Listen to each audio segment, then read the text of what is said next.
All right, we are ready. Okay, or we'll wait for Brandy to get seated.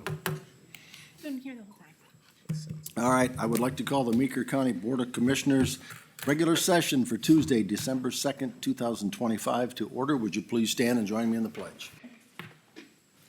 Pledge allegiance to the flag of the United States of America and to the republic for which it stands, one nation, under God, indivisible, with liberty and justice for all.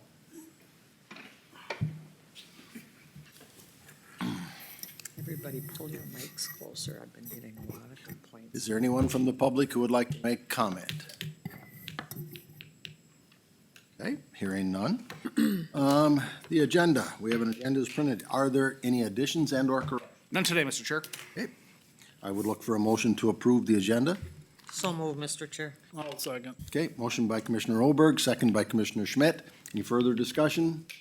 Hearing none. All those in favor say aye. Aye. Opposed, same sign. Motion carries. At this time, I'd like to take a moment to recognize three employees. First one is Brenna Arvison from Health and Human Services. It is her 1-year anniversary. Michael Sullivan from the Sheriff's Office, his 10-year anniversary. Wayne Lee, also from the Sheriff's Office, his 20-year anniversary. So thank you to those employees. You are valued and we appreciate it. All right. Andrew, would you like to run through the consent agenda, please? Yes, we have the approval of the November 18th board meeting minutes. Approval of the Health and Human Services County and Hospital Accounts Payable. Approval of the purchase of a Ham HD 10CVV roller from RDO Equipment. A resolution approving a grant agreement for the CASA 34 bridge. And that is the consent agenda. Okay. Is there anything on the consent agenda that someone has questions or would like moved to the full agenda? Just a comment on the roller that came in, looks like it came in nicely. Yeah, it's a 2-year-old unit that's sitting on the lot new. That's kind of how we wanted to get going, buy it while it's there. Other quotes we got were for brand new equipment, 2025 equipment, so discounted because of age. Good deal. No, that's the only. Any other questions?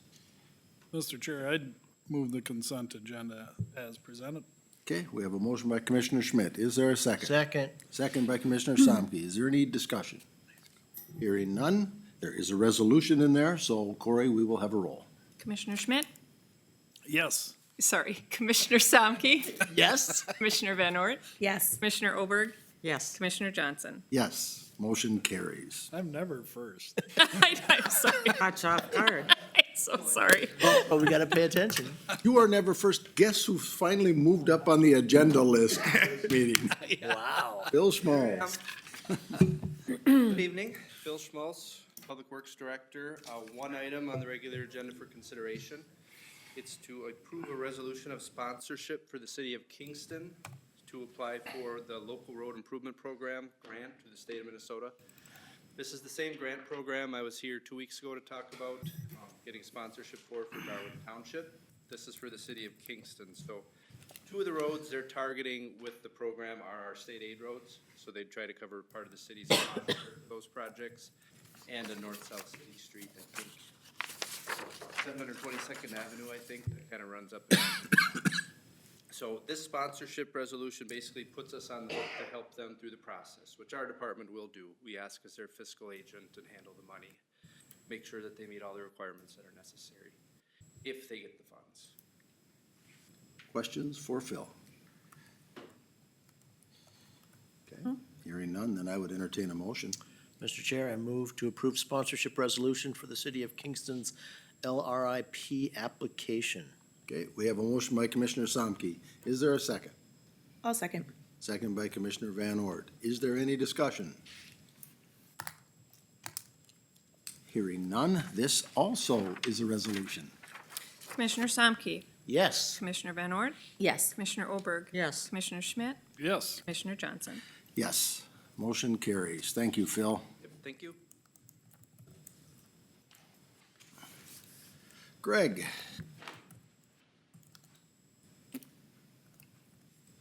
Greg Schultz, our Land Use Director.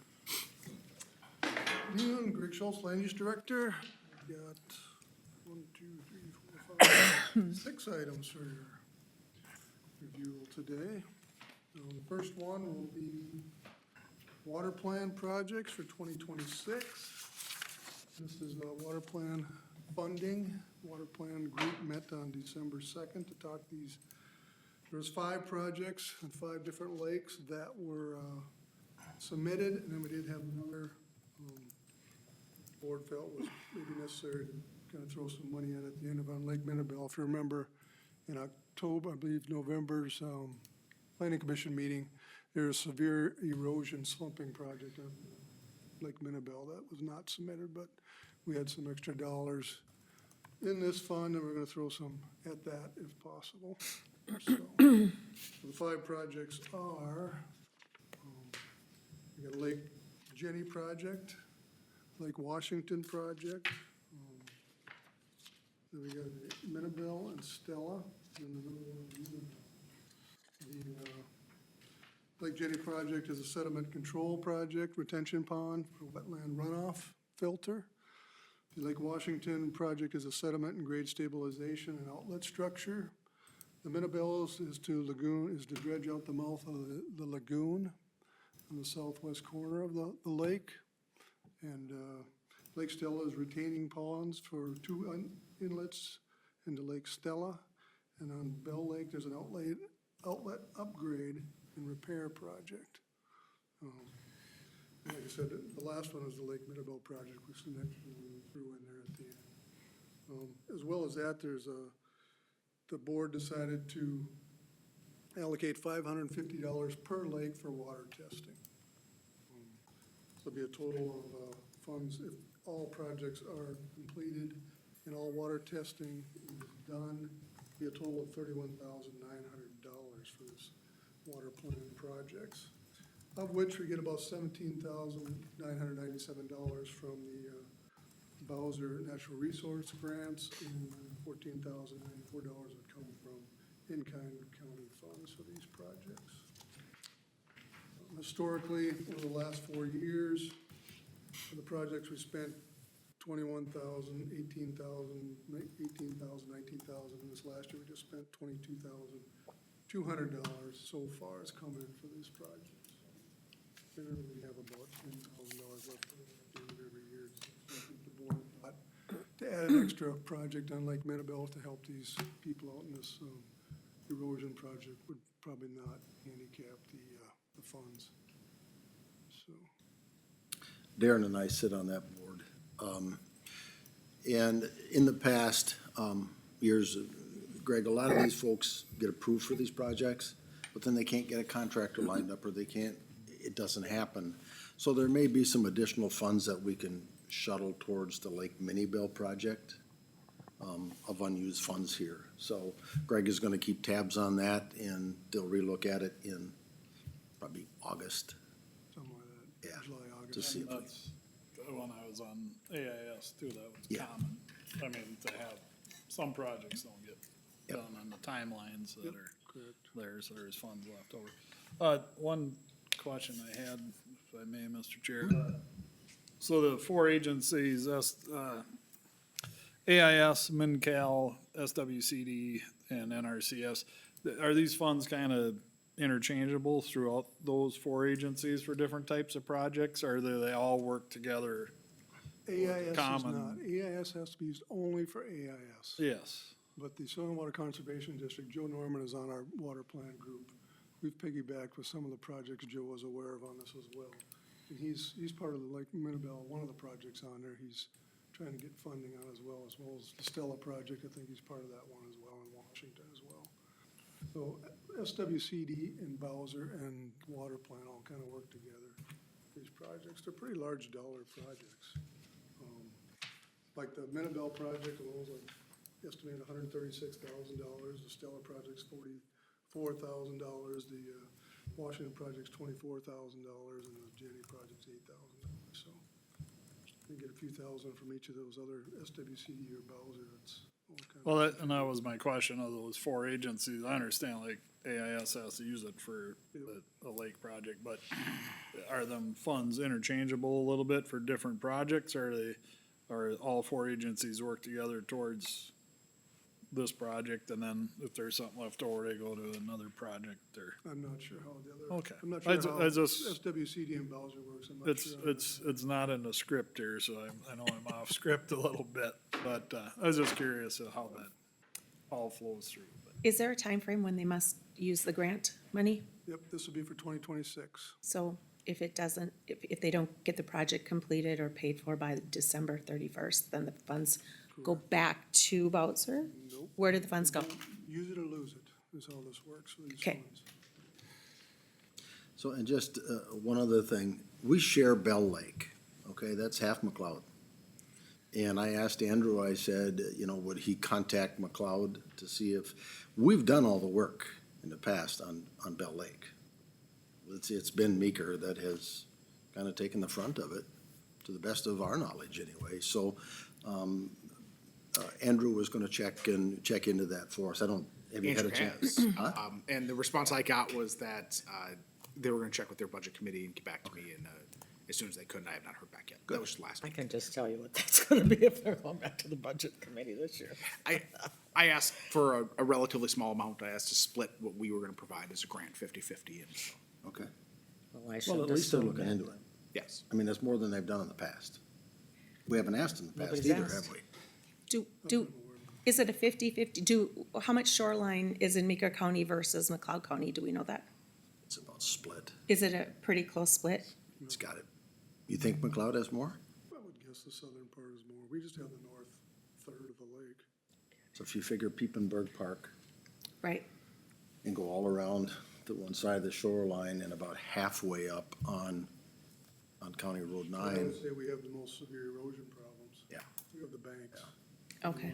The East and the northwest sides of the lake have pretty steep banks on them. In the inlet project that's being proposed is within Meeker County. It's not within McLeod County. Okay. Granted, it benefits It the will lake as a benefit- whole, but you can't divide that and say, no, stay on that side. Yeah. That could be fun. So Greg, you are asking for approval of the split as you have put it in the RBA, right? Correct, and $31,900 for that, for all the projects. So you're looking for a motion? Mr. Chair, I move to approve the 2026 water plan projects recommended for funding by the water plan group. Okay, we have a motion by Commissioner Van Ort. Is there a second? Second. Second by Commissioner Somke. Is there any discussion? Hearing none. All those in favor say aye. Aye. Opposed, same sign. Motion carries.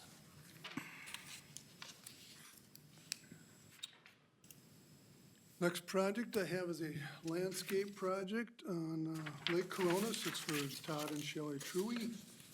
They're located at 53020 County State Aid Highway 20, Painesville, Minnesota. This is gonna be a two-tier boulder wall project along the shoreline, as well as riprap as well. As you can see from the drawing there, this is a pretty steep bank as well.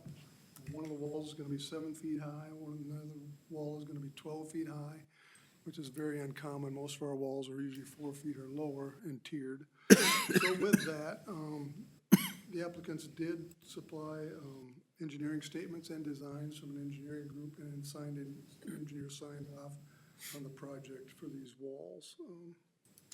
Something that normally doesn't happen with these projects. So total materials brought in for the project will rework to be about 375 cubic yards. This has got nothing to do with the project or anything. How close are they to the Stearns County line? That one, Right there, it's right there, the line. Right, You see it on the pink that one? red, Yeah. yeah. Okay. No, we can't pawn them off.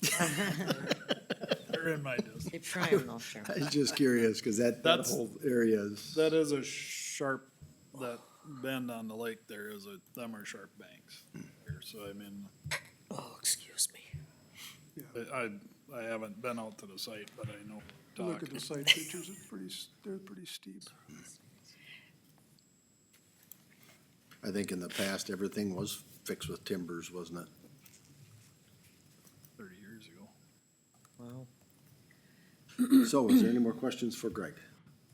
Mr. Chair, I'd move to approve the application for conditional use permit 16707 to move more than 10 cubic yards of material within the shore impact zone and 50 cubic yards of material in the shoreland district of the general development Lake Coronis with the conditions. Okay, we have a motion by Commissioner Schmidt. Is there a second?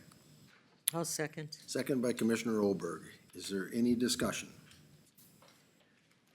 Hearing none. All those in favor say aye. Aye. Pose same sign. Motion carries. Next item I have is a one-year extension for conditional use permit 16540 for a 5-megawatt solar farm located at County State Aid 25 and 300th Street, north of Grove City, parcel 160207000. You remember this was permitted back in January of this year. It's on a Mike and Christine Buer farm. It's gonna be, takes up about 5 megawatts, is gonna take up about 43 acres of that parcel there. And the reason they want the extension is due to the new additional transmission study process with the state of Minnesota. Now, I just got a call today, and I actually got the letter today, that this transmission study was approved late last week. We got the letter today that it's actually gone through the PUC, or the Department of Commerce process on that, so it's good to go on their end of it, as far as a transmission interconnection agreement is concerned. So what they're asking for is a one-year extension from January 21-26 to go until January 21-27, so they can get started on the project this spring. Questions? Greg, is this, if I recall right, there was two 1-megawatt projects proposed for this site probably 4 or 5 years ago. There was 1 megawatt on this site, and there was another 1 megawatt across the road with a different property. Okay. proposed. Yeah, And two now in the it's- vicinity, two And now it's been reconfigured into this 1 project. 5-watt system. This one has been in the works for several years. Mr. Chair, I would move to approve a 1-year extension of conditional use permit 16540 to construct the 5-megawatt solar garden on parcel 160207000 located in section 27, township 120, range 32 in Sweet Grove Township with the conditions. Okay, we have a motion by Commissioner Schmidt. Is there a second? I'll second. Second by Commissioner Van Ort. Is there any discussion? Okay, hearing none. All those in favor? Aye. Aye. Pose same sign. Motion carries. Next item I have is for a interim use permit for an aggregate mining and washing pit located in southeast quarter, section 4, township 120, range 30 and 4 City Township. This is a Les Loft pit. In May of 2024, this pit was last permitted for 6 years. It was good until 2030, but if you remember in 2020, earlier this year, the site was approved for a conditional use permit for a concrete ready-mix plant.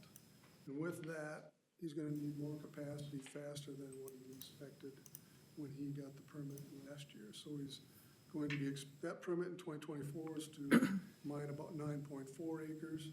Now this permit here wants to mine an additional 25.3 acres. So it'll be a total of about 34.7 acres to be mined. That's the reason why he's coming back a year later.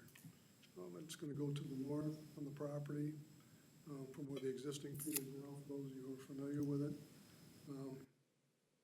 He's approximating about 46,000 cubic yards of materials will be needed for the concrete plant every year to be mined, and he'd eat up that 9 acres pretty quick at that rate, he figures. So preferred route of traffic will still be the same. It'll be on 330th Street to County State Aid 2, and that isn't gonna change it. That's the existing pit there. You see on the right-hand side, that picture there is the actual concrete plant. It's set up, but it's not operational now. It's been a bit of a process for Les to get that going, parts and whatnot, but it is actually up. You can see it from from Highway 24, actually, if you look to the north. And that's pictures there of the additional area to the north that'll be mined for the pit, so.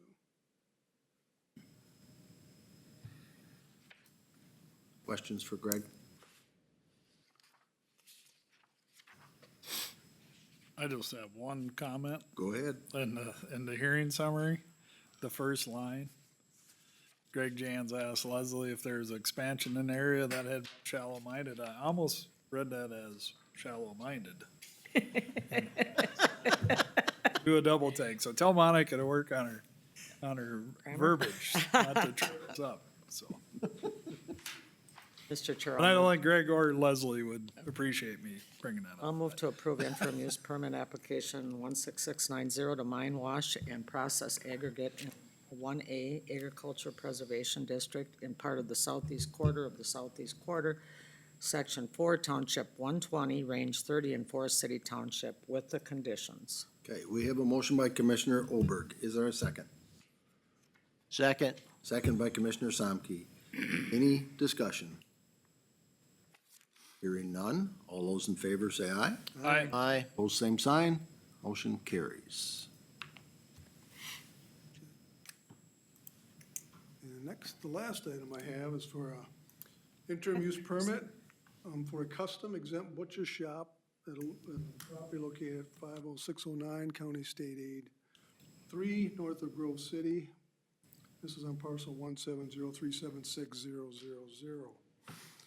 So what this is the owner, Josh Plattenberg, is applying for an exempt butcher shop as a level 2 home occupancy business. Name is gonna call it Tri-County Meats, and it's an LLP. Business will handle processing of livestock, wild game from local farmers in the hunter community. What makes an exempt butcher shop different from a regular full-scale butcher shop is that he can't have any over-the-counter sales. So it's all custom. Customers brings it to him, the butcher. Hours of operation are planned to be Monday through Friday, 7 AM to 5 PM with Saturdays and Sundays by appointment. As you can see from the pictures, he's converted a Oh, wow. machine shed that was Very built in cool. Looks great. 1980, and he's kind of spec'd it out for a butcher shop. Department of Health has been out already once, and they're waiting for the final approval to go up for the next. You said they do have final approval? It'll be after this approval, they'll go out and give them the final. They'll approval. what? After it's gone through the commissioner's process, they'll go back out again Okay. to give the final licensing. So it's gone through the first steps already. Mr. Chair, I move to approve the interim use permit number 16695 to operate a custom exempt butcher shop at 50609 CASA 3, Grove City, in Section 31, Township 121, Range 32, in Union Grove Township with the conditions. Okay, we have a motion by Commissioner Van Horn. Is there a second? I'll second it. Second by Commissioner Schmidt. Any discussion? Great idea. I'll just make, it's right on the county line in the north, on the west side of the county, and Plantbergs are a big Richmond meat market. They had Eden Valley Meat Market. I mean, he's probably about fifth generation butcher, so Yes. they know the business. They know the business. So glad to see it coming up. Yeah, it's Yep. pretty cool. Yeah. Butcher shop in Eden Valley too, I think he had said. Yeah, John and Carol ran the one in the grocery store in Eden Valley for years. I'm on it. All right. We have any further discussion? Hearing none. All those in favor say aye. Aye. Opposed, same sign. Motion carries. Habitat for Humanity.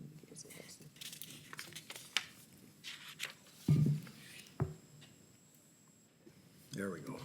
There it is. You had me looking at my sheet there because. Oh, yeah. I did the same thing. Mikhail Johnson, Hello. our Human Resources Director. I suppose I should say good evening at this point. When does it change from afternoon to evening? I guess it isn't really evening for 4 more minutes, is it? The time We'll I take usually- either one. I usually start getting ready for bed about now. Up till 8. I have a number of personnel policy updates for you today. This is both because of legislative things changing and needing to make sure we're maintaining the personnel policies, and also just that I keep a kind of a running list throughout the year and create a red line and wait to try and do everything all at once, because then we have employees sign off on it as well. So I have quite a few for you to approve today. The first being the respectful workplace policy. So we already had a short policy on this, so it's just to expand that to give clear expectations and examples, which provides more guidance. There are position title updates, so we had a number of different department head titles that changed, so just making sure we get those updated. The position classification system policy, I realized that we still had some old titles for the committee in there and some things that we needed to update with the wage transparency requirements in Minnesota. We added minimum increment for accrued time. We needed to do that because of the Minnesota paid leave law required for the intermittent leave under Minnesota paid leave, that we had a minimum increment of time. And so we didn't have that already in our sick and vacation, and they all had to match. So we had to add that to the sick and vacation policies as well as the Minnesota paid leave policy. Workers' compensation policy, we updated that employees that are going to urgent care or the emergency room immediately following an workplace accident, that they would get their regular pay while they go and do those things. Right now, we require them to use sick time for that. Added Minnesota paid leave language because there's a number of things that the county needs to establish that the law leaves up to the employer to determine. So both to have that as guidance for both myself and employees, as well as providing clearer and easier language for employees to understand than what the statute provides. It just helps provide more guidance in that way. So some of the things that we had to determine is whether we're using a state or a private plan. We had to determine the minimum increment of leave that employees may take. We had to determine the premium, how the premium cost is split. We had to determine whether leave would run concurrently with other laws. And we had to determine whether employees may use their accrued time to supplement the Minnesota paid leave law. So that is all spelled out in our policy language. We updated policies that affect Minnesota paid leave, so the other laws, including FMLA, workers' comp, and parenting leave policies, to make sure that those are aligning with our Minnesota paid leave.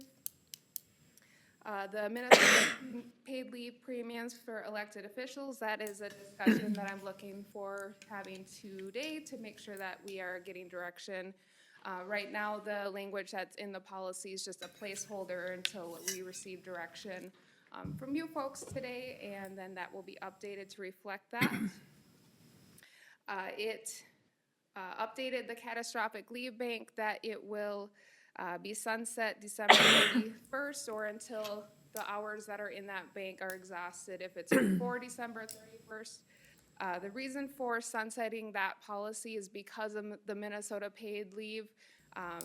It isn't as beneficial to employees anymore, and we're getting to the point that the bank is low enough that people would need to donate back into it again if they wanted to keep that bank going. So because of those things, we are looking at sunsetting that benefit. Added a county property policy, so we realized that when people are leaving the county, that we don't really have language that talks about what happens at that point, or also just maintaining property while they're here. Veteran discharge policy, updating the number of days for a veteran to request a hearing. So right now, the policy says 60 days, but the law is 30 days, so just updating to reflect that law change. Hours of work policies, so Minnesota has new law about how the breaks are taken and how often they're taken. So updating to reflect that. Smoking policy, updating to include the tobacco-free campus policy that was previously approved by the board. Including a employee personal equipment policy, so this is in regards to things like walking pads, some of those wellness equipment, because we want to be flexible and allow employees to be able to have those things at work, but also we need to have parameters around what that looks like safety-wise, and things like that, so. Mileage reimbursement policy, so we updated that to reflect IRS practices, and that's something that Heather's been helping with as well. Updated the vehicle deductible policy to provide clearer direction on when the deductible might not qualify for county reimbursement. Updated the county procurement card policy. That is providing direction on the process for obtaining and using a county procurement card, and then updated emergency action plan guidelines. Some of this was just updating language such as the building names, and then in turn the evacuation routes, things like that. We will be providing updated building maps in the future once we have those as well. So, like I said, a lot of changes that I have for you today. Mr. Chair, I'm sure it's in the policy, but the smoking policy, they're not allowed to smoke in our trucks or our vehicles or anything, correct? Correct. Anything that belongs to us. Also, I thought, how did the hours of work policy change? I thought you gotta have, is it 2 15-minute breaks and? So there's still, it's not that the amount of time that they get changed, it's how much they have to work before they get those breaks. Because I thought we already had that. Yep, we do already have that, yep. And the deductible, I remember other times before we had as many cars, somebody had an accident, we had a huge discussion about should we pay their deductible? I think we did. Does it still read that way? So we still are doing that practice. The added language that I put in is more about if it's more negligent, if they're distracted, if it's things like that, then their deductible would not be paid. And I'm assuming, like always, we first have them take a county vehicle before they use their own? Right. Thank you.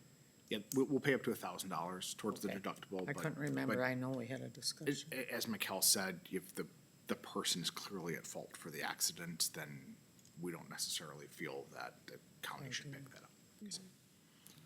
Steve, did you have a question? I had a on the mileage reimbursement policy, was that just a tweak? Cause we basically follow the IRS now, or that was a yes and a no? I think the easiest way to describe this change is, what it deals with is commute miles. So for the vast majority of our employees, basically except for the five of you here, their workplace is either at this building, the courthouse, or over at the highway building. And the way that the IRS rules work is that if you are leaving from your home and driving to somewhere else, you're supposed to subtract off any commute miles that you normally would have had. We were close to being in compliance with that, but we were not 100% in compliance with that. The way that the language is written now does, and it provides some, I think, helpful diagrams to help people understand that. Additionally, our new expense reporting form that I know many of you have filled out already to this point, does a really good job of helping with that too. So that should make it a lot clearer. Do you actually police that? You know, to the best of our ability, we do. You know, supervisors just seems are asked to sign off on the mileage forms that their employees are submitting, and that helps to ensure that people are being honest and accurate with it. Digging out Google Maps, let's see, he lives out here, no, I don't know, seems like it would take time. Makes sense. You only get the ones that we forget to Yeah. submit. Okay, Any other questions for Mikkel? I was gonna say too, I mean, just great, a lot of information. It was like riveting reading last night. I bet it was. I think you're the first person to say that. Well, you know, and just one thing too is, I'm looking at talking about the mileage, I'm thinking about the pictures of you got home, you got primary work location, you got temporary work location, you know, never reimbursable, sometimes reimbursable. Yeah, and Confusing, isn't it it? was a little, That's what I think too. it wasn't super clear to me, I'm like going, just, yeah, so. Well, if That's it. And it could just be me and Beth. Oh, and But- Beth, yeah. Is it, can I, just a more curious question, how many of these changes, or what percentage in your estimate fall under Minnesota paid family leave of these changes? Just curious. I know some of them clearly don't, but. It would mostly be just adding policy language. Then there's just really small pieces on like the work comp, FMLA, parenting leave. And then like our accrued times that we had to do minimum amounts of time that they can take. So it's mostly adding the actual Minnesota paid leave policy itself and then some very small little additions on other laws that are impacted. Just to know, we, whether we use a state plan or a private plan, we are using a private plan. Correct, yep, MetLife, correct? yes, correct. Yeah. Mr. Chair? I'm curious, there's a lot of discussion on every board I'm on about this. So how are you planning for the future? If you have how many people taking 12 weeks off? How bad can that get? We're just guessing, obviously. Yeah, so I looked back at what people are doing currently for FMLA too, because it will have an impact on my workload as well. Right. So it's hard to know if there's going to be more people taking it because there is that paid piece of it. But I don't know that it will change, like the number of people going on maternity leave is probably gonna still be about the same. So I don't know that that's really gonna be impacted much. I do have people that are asking about it already, but you know, everything that I'm hearing is all for legit reasons that they're already dealing with. So, you know, we have a family member that's got cancer that they're going down to the Mayo with. So that actually opens up the door that they can be with their parent more to take care of that person. So it's really hard to know if it's gonna be a added number, but that's something that will be nice that I can look at previous years, how many people are going out for FMLA, and then look going forward and keep tally of that. I'm just a little concerned about how you fill that many weeks.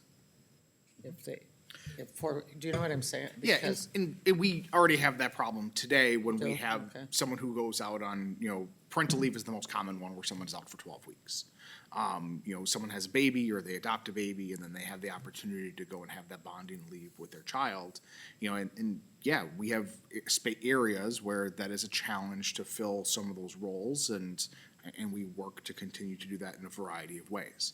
I know that there have been times in Health and Human Services where one unit gets hit with 3 babies at the same time, and it becomes a real struggle for those folks, but we find ways to make it work. There are going to be situations where we have a single incumbent in a position that it's gonna be more challenging to help fill that person's work, but as I said, already do that. The question is going to be, do some of the other areas that now someone can receive paid leave for of aiding a family member, does that allow people to take more time to be able to do that, and therefore we're gonna see more claims come through? That is the that's what question that concerns we me. don't have an answer to yet, and I think that we'll find out over the next couple of years. I was just talking to Commissioner Schmidt a little bit. We had a discussion at the hospital, and I think last night as well as finance. So let's say we have 5 nurses that are all having babies at the same time. Well, now, how do you, everybody can't be a nurse, obviously. So do you hire, if you hire travelers, you're looking at a lot more money. Or do you hire 1 or 2 and then try to keep them on the staff? I think this is really the Wild West here, and nobody really knows what's gonna happen. But I'm a little worried about it. I have concerns More as than a well. little, Yep. Probably. Yep. It's gonna, and small business, that's just a whole nother thing. But, because if you have to put too much of a load on somebody, Are you gonna reimburse them for, I mean, how do you, you know? Yeah, and, we already have, a working out of classification policy, so if someone is working out of classification, not necessarily they have a greater workload, but they have, they're taking on additional duties that they, are above and beyond what their classification currently requires, then we do compensate folks for And, that. and, So and say, it should be, yes. obviously. And so, yeah, it's a challenge that we're gonna have to work through in the way that we have with FMLA in the past. Counties, and, local government in general has always been very generous with the leave banks that it's provided with folks, which has given people opportunity to take, that full 12 weeks in a paid capacity using that leave if they've, accrued it over time. And so we have certainly seen several instances where people are out for the full FMLA period and beyond using paid leave already. Is, Well, I hope it doesn't go the way I think it's gonna go. yeah. Mr. Chair, is this, FMLA more, time-consuming for you as far as applications for it? Do you have to process those? How does that work? More so than maybe what the MMPL was? Is this more paperwork for you? The administrative piece. Is the administrative piece more burdensome for you in your department? We'll see. So right now with FMLA, there are a number of different documents that I have to create. I sit down with the person, find out what they are going to be out for. I work with them to get the certification filled out by their doctor. So I am doing all of that myself. With us having MetLife, they will help take care of a big portion of that. So that's the nice piece. The hard piece is that FMLA and Minnesota paid leave have different timelines. So I still will have to potentially do both. So that's gonna be tricky because, and then also, if someone qualifies for Minnesota paid leave, they might not necessarily qualify for FMLA because they have different qualifications. So they are, for like family members, they have different definitions of what a family member is, where Minnesota paid leave is more generous, FMLA is more restrictive. So because you still have both of those things, I'm going to have to administer both of those, in addition to if they have short-term disability, if that comes into play, all of those things have to be looked at all at once. So it's still gonna be, My head hurts just thinking about it. I think the Wow. short answer, Yes, it's going to be somewhat burdensome, Yes. okay. The upside of having the MetLife do the administrative work, as far as administering the plan is, as with any of our other benefits, hopefully it's a relatively seamless thing for employees to be able to do, but we know that there's still gonna be questions that come to Mikkel and her team. Okay. Can I ask, Mr. Chair, is implementing this benefit program is essentially how I view it, right? Is that gonna have any impact at all on like union negotiations? Since this is something that's already set into law and it's already in place, so in a sense, could we look to maybe have some more simple union negotiations down the road because of this? most likely because the legislative language in the statute was left kind of open-ended on the premium split. Most likely that will be something that is brought up at the bargaining table in the future. So they might bargain for the county picking up the whole premium and them not having any skin in the game. That could be a bargaining tool. I wouldn't say that it's gonna necessarily make bargaining No, but it could. easier. No, yeah. Yeah, that's what Harder, I'm saying. yeah. I mean, is it one To add- less Yeah. issue? Not necessarily. No. This, what, paid leave, a paid leave program for family medical care was not something that we were hearing at the table previously. So it'll be an additional. Additional, okay. I haven't dived, Mr. Chair, I haven't dived into a lot of it, but do they have to give you some type of a notice or like how Yes. long? Yes, so it's 30 days at least. They can file a claim with MetLife up to 60 days in advance. Okay. They have to notify us before they can file a claim. So when they go in to do a claim, MetLife is actually going to ask, have you notified your employer? If not, they need to come and notify us. So they just can't call in and say, I'm taking 12 weeks off starting today? Yeah, well, unless it's an immediate, if they're hospitalized or something, Or if their obviously. child is, so they can really, depending on the reason. Yeah, if it's unforeseeable, then it's just that they need to notify us as soon as possible. And do they have to tell you how long they're gonna be gone? Yes. They do. And if they don't know, So they also still need a doctor certification, so they still will have to have a doctor fill that out, and they should be saying how long. Is there, excuse me, is there a minimum number of days? Are people, okay, what is that? There's 7-day qualification. 7 day? Okay.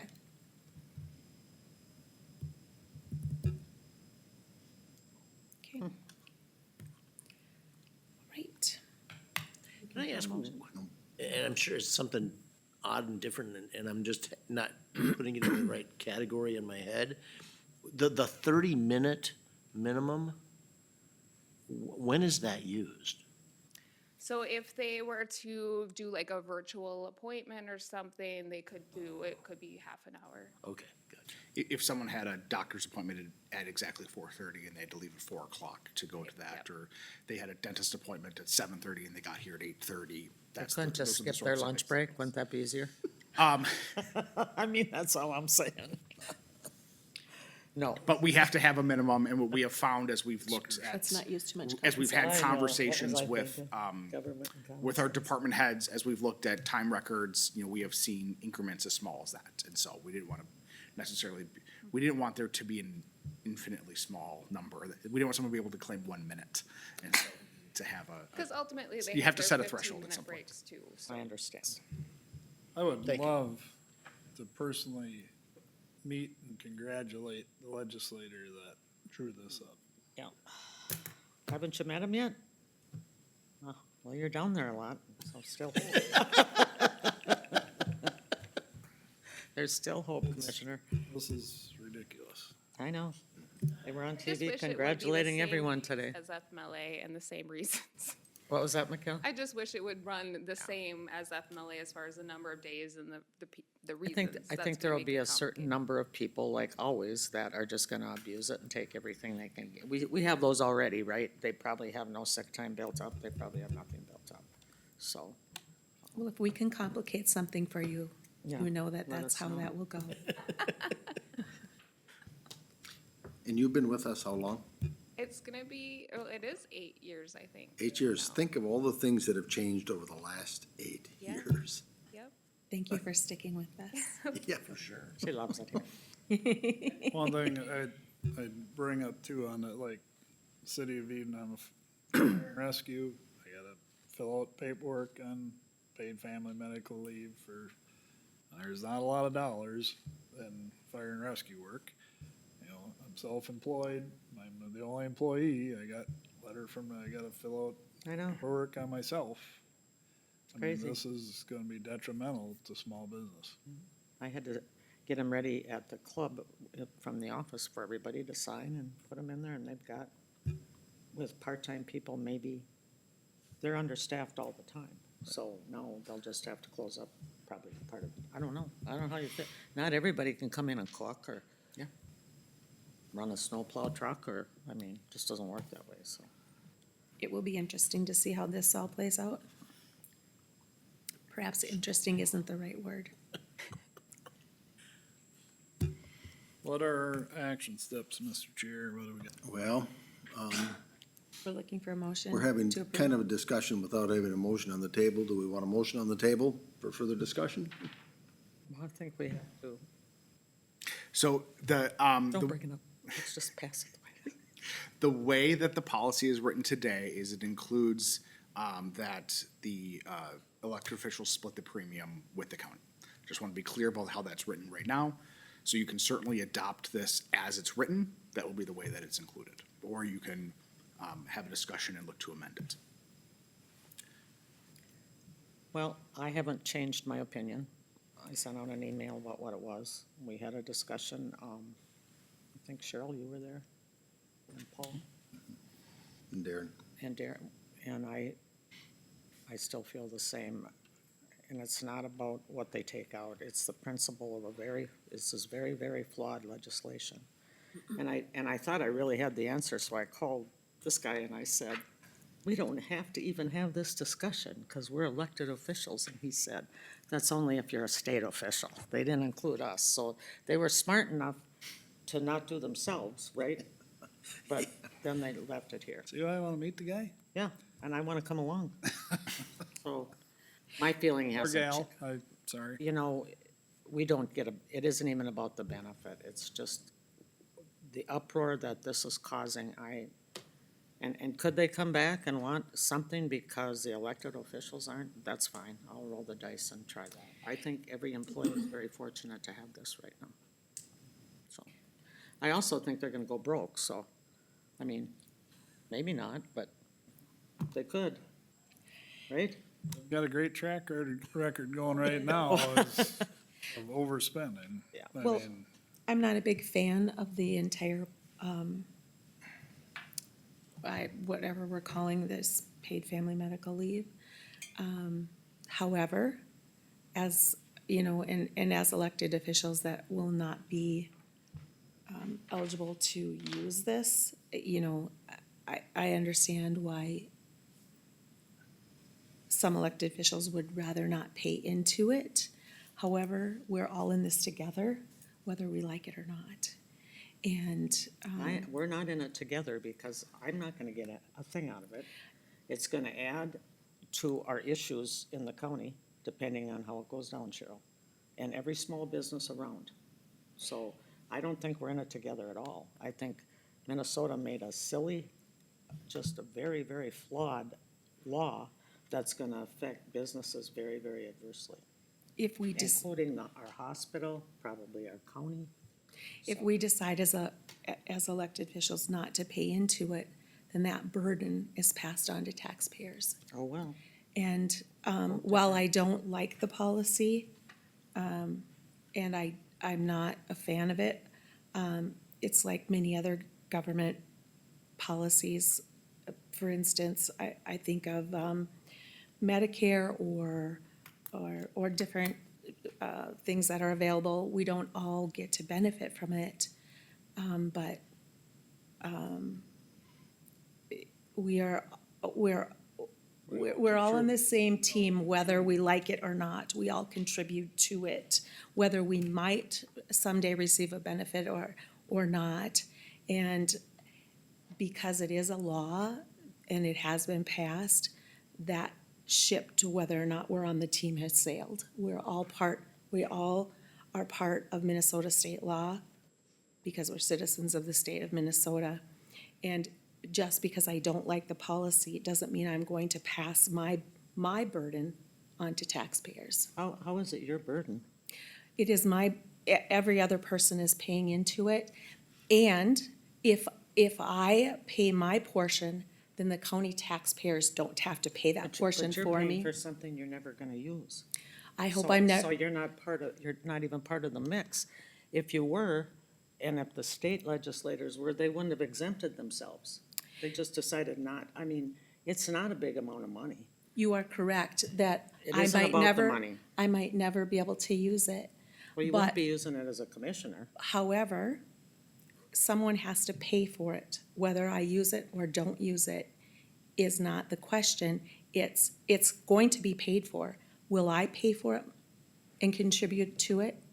Or will I ask taxpayers to pay for my portion as well? I have a question. You work for a realty company. Do you have to pay them too? No, I am self-employed. Oh, it is, okay. I am I self-employed. was just, that just sprung on me. What if you had two jobs? Would you pick which one was going to? No, you would pay to each of your jobs. You would? Yes. It comes out of your check like I FICA. work part-time and keep I'll never signing. use it, and they take it out of mine. It's very similar, in my opinion, to FICA. We all pay into FICA, whether we like it or not. Our employer pays half and we pay half. And if I don't like FICA and I don't think I will ever use it, that doesn't mean that I can pass my portion on to other people. Because you don't have a choice, but in this, you have a choice.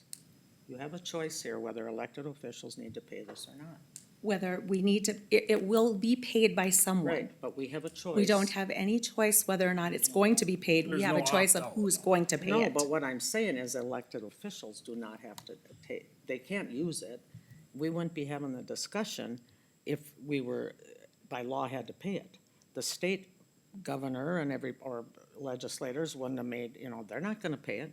No, and our They choice, exempted themselves. but they are not going to use it either, Neither am Right. I. okay?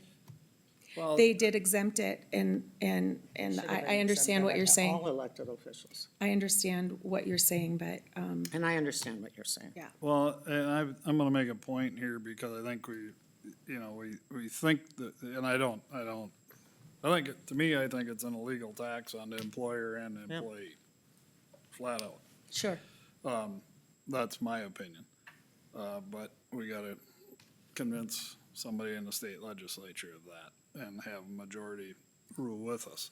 But one thing I wanna bring up when we talk about employees at the county is I think the bulk of our employees, let's be honest, the bulk of our employees ain't ever gonna use it either and are gonna pay into it.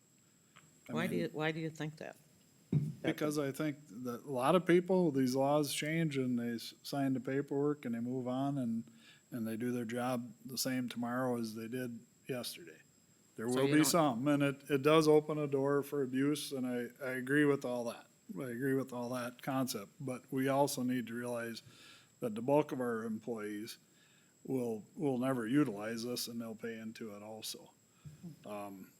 Darren brought up the point of union negotiations, which will happen next year.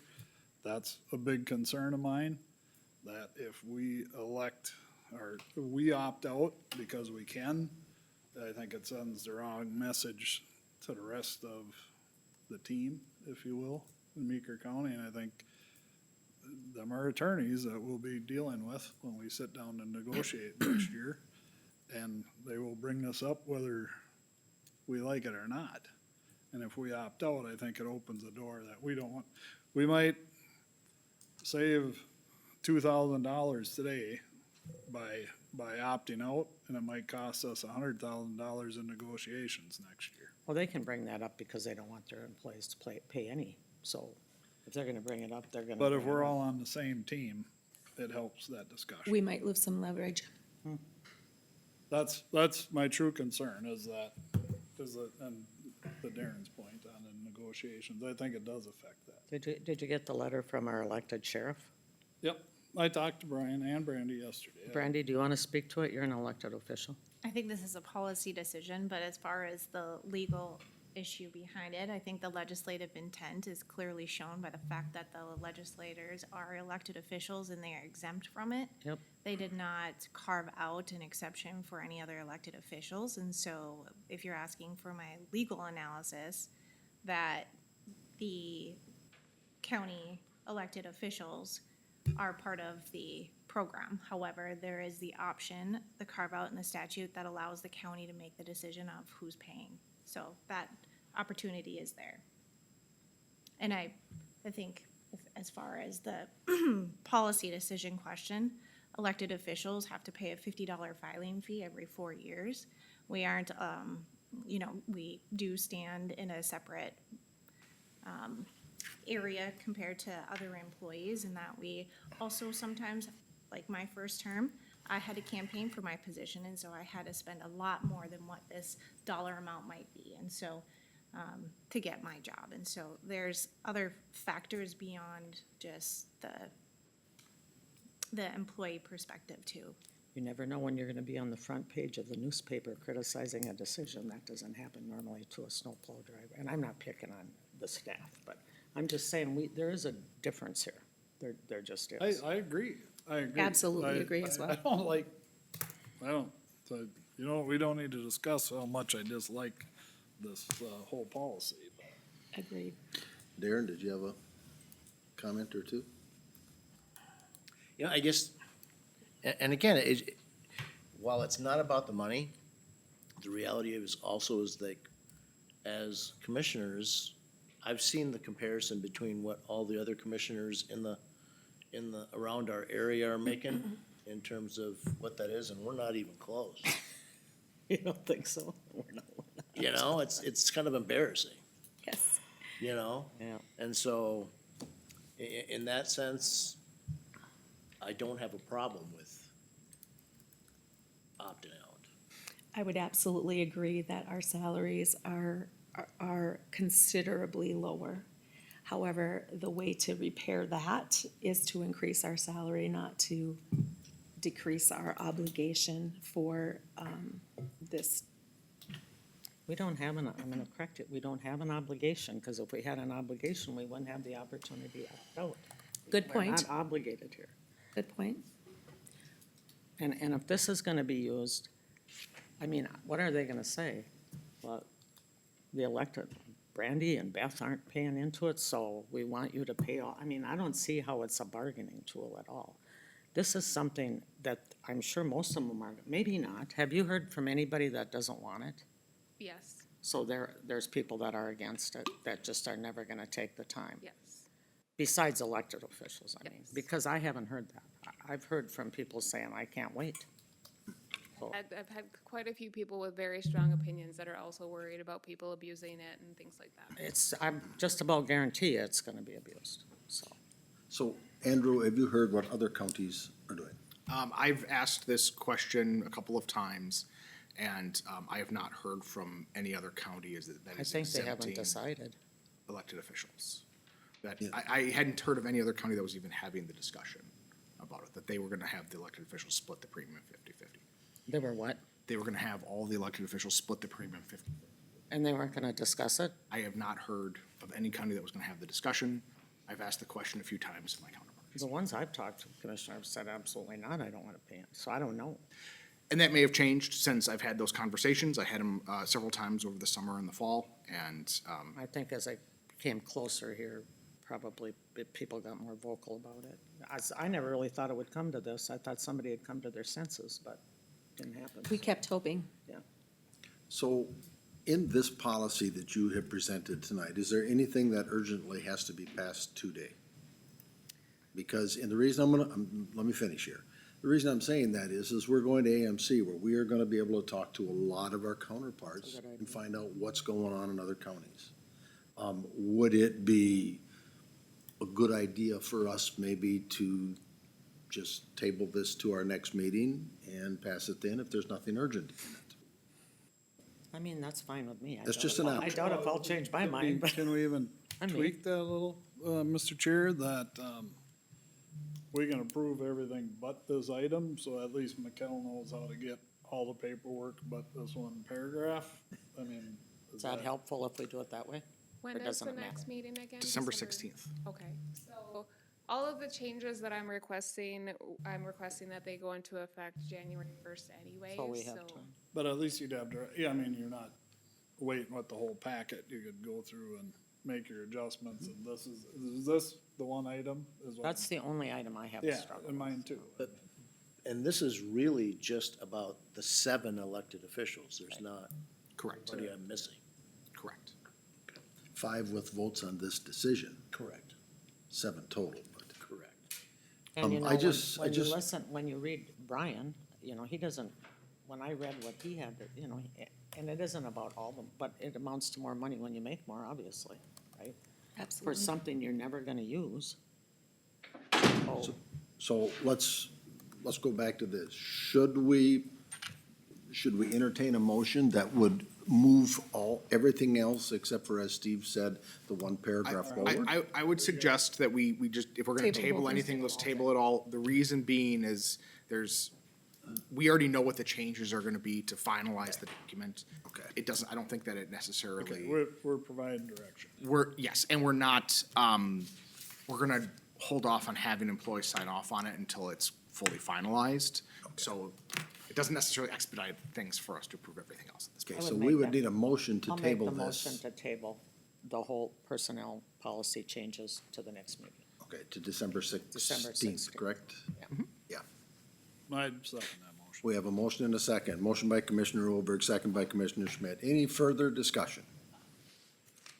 Hearing none, all those in favor say aye. Aye. Opposed, same sign. Motion carries. Thank you, Mikhail. Thank you, You Mikhail. do a great job, by the way, and I know it's not always easy, so. Thank you. We appreciate you, Yeah. don't we? Yeah, because you uncomplicate things for us. Thank you. Clear stuff Okay, up. we are going to recess as the county board and convene as the county ditch authority. And we will welcome Holly Nelson, our Property Records Taxation and Election Manager. Good afternoon, everyone. So I am bringing the approval for the pre-billing for the 2026 assessment levy for the ditch systems. I have worked with Devin, the new ditch inspector, and we are focusing this round more on building the repair fund in the ditches, so that way next year he will have more flexibility to do smaller repairs as need be. We are suggesting the levy anticipating be about that 206,000 that will go out and be levied.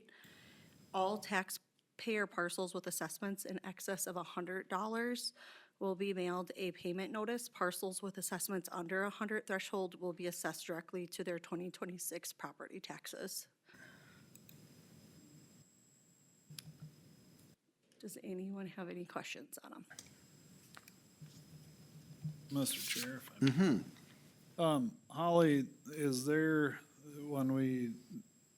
a way we can put notice on this that to the effect, I know I've gotten questions before, is people see the ditch assessment on there, they don't know what it's for. So when the billing does go out, we do have an invoice header that goes with it that breaks down what they're paying and what it's going for. Okay, So I'm gonna use the example of, there will be one that's gonna be for the mailing and auditor fees. So there will be a line that says, because we had to mail out, this is the dollar amount that's going to here. If there was work that was done on it, that is also laid out on the invoice as okay, well. okay, that's been a question I've had over in the past, and I just wanted to, Well, I think that question kind of comes from our owners that don't live here and are maybe inherited the land. They have more questions about those ditch things. Why is it there and what's going on? So- mine comes from a guy that we approved a solar farm for, and he's a township supervisor. Oh. He very much lives here. But it's just a question. On my property, They yeah. see the assessment, they don't know what it's for, so if you're inserting something, that's great. Yep, there's an I don't insert know. that goes on the top that says what ditch system they're on, Right? what they're There being again. pre-billed for, and then their bottom portion is just They their need a good portion that they're realtor. paying. So say Okay, we're great. levying 7,000, it's gonna say the total levy is 7, but your portion is only 150. Okay, sounds great. I appreciate that. I'm guessing you'll get phone calls, because that's normally what happens, right? There's 2 of them that I anticipate will get phone calls Sure, on. you can almost know, so. Mr. Chair, I would move to certify a 2026 ditch assessment levy request of $206,000, prepare prepayment notices in amounts of excess of $100 per taxpayer parcel and apply 3% interest 30 days after invoice. Motion by Commissioner Schmidt. Is there a second? I just have a question on the 3%. Did we just establish that last year, Andrew? Oh, 2 years? time ago. In the past, it's been between 2 or 3%, Yeah. but most recently, it's been the 3%. Okay. We've Seems tried to cheap. create uniform, we used to be all Yes, over the all over the place, board. and we just went. Stayed at, I remember. We've had kind of been at previous 3% for the discussions last about it. 3-4 years almost. I would say, yeah. Yeah. All right, that was my question. So I'm still looking for a second. I'll second. Okay, we have a second by Commissioner Oberg. Is there any discussion? I do appreciate the notes on some of these where it kind of explains, you gotta get rid of some trees or there's a, And those notes there, that's all to the ditch inspector.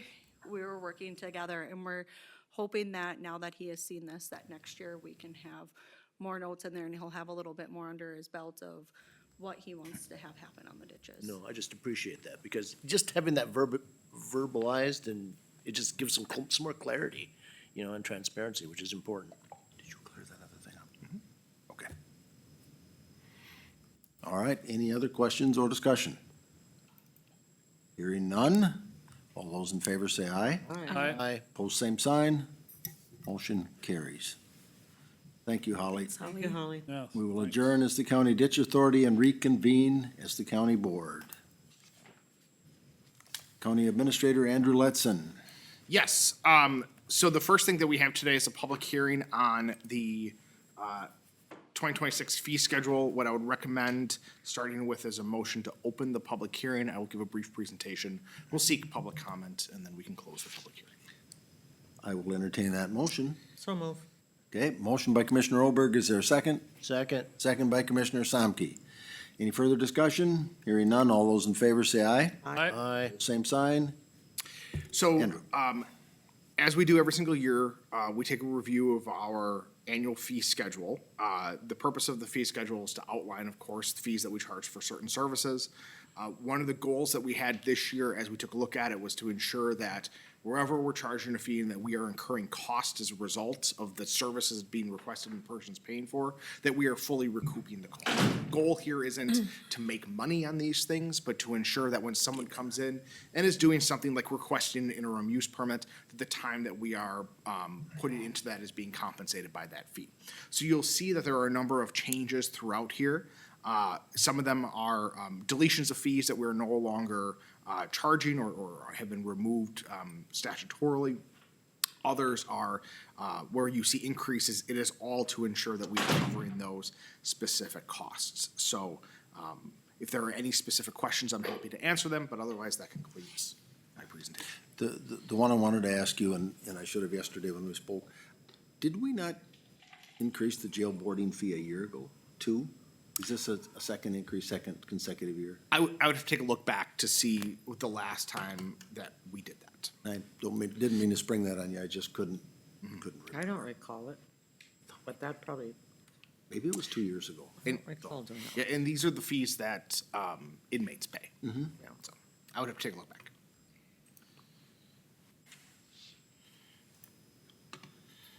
So are we looking for public input at this Yep. time? So does anyone from the public have input on the fee schedule? You have your hand up, Steve? No, something popped up on my Okay. screen here. I'm trying to get rid of it. Once again, I'll ask you if there's anyone from the public who wishes to make comment upon the fees that we are going to be charging in 2026 for the different services. Hearing none. Administrator Lutzen? We'd be looking for a motion to close the public hearing. I'll move to close the public I'll hearing. second it. We have a motion by Commissioner Olberg, second by Commissioner Schmidt. Any discussion? Hearing none. All those in favor say aye. Aye. Opposed, same sign. And then we'd be looking for a motion to adopt the fee schedule. Mr. Chair, I move to approve the 2026 fee schedule as presented. Okay, we have a motion by Commissioner Van Ort. Is there a second? Second. Second by Commissioner Samke. Any discussion? Hearing none. All those in favor say aye. Aye. Aye. Opposed, same sign. Motion carries.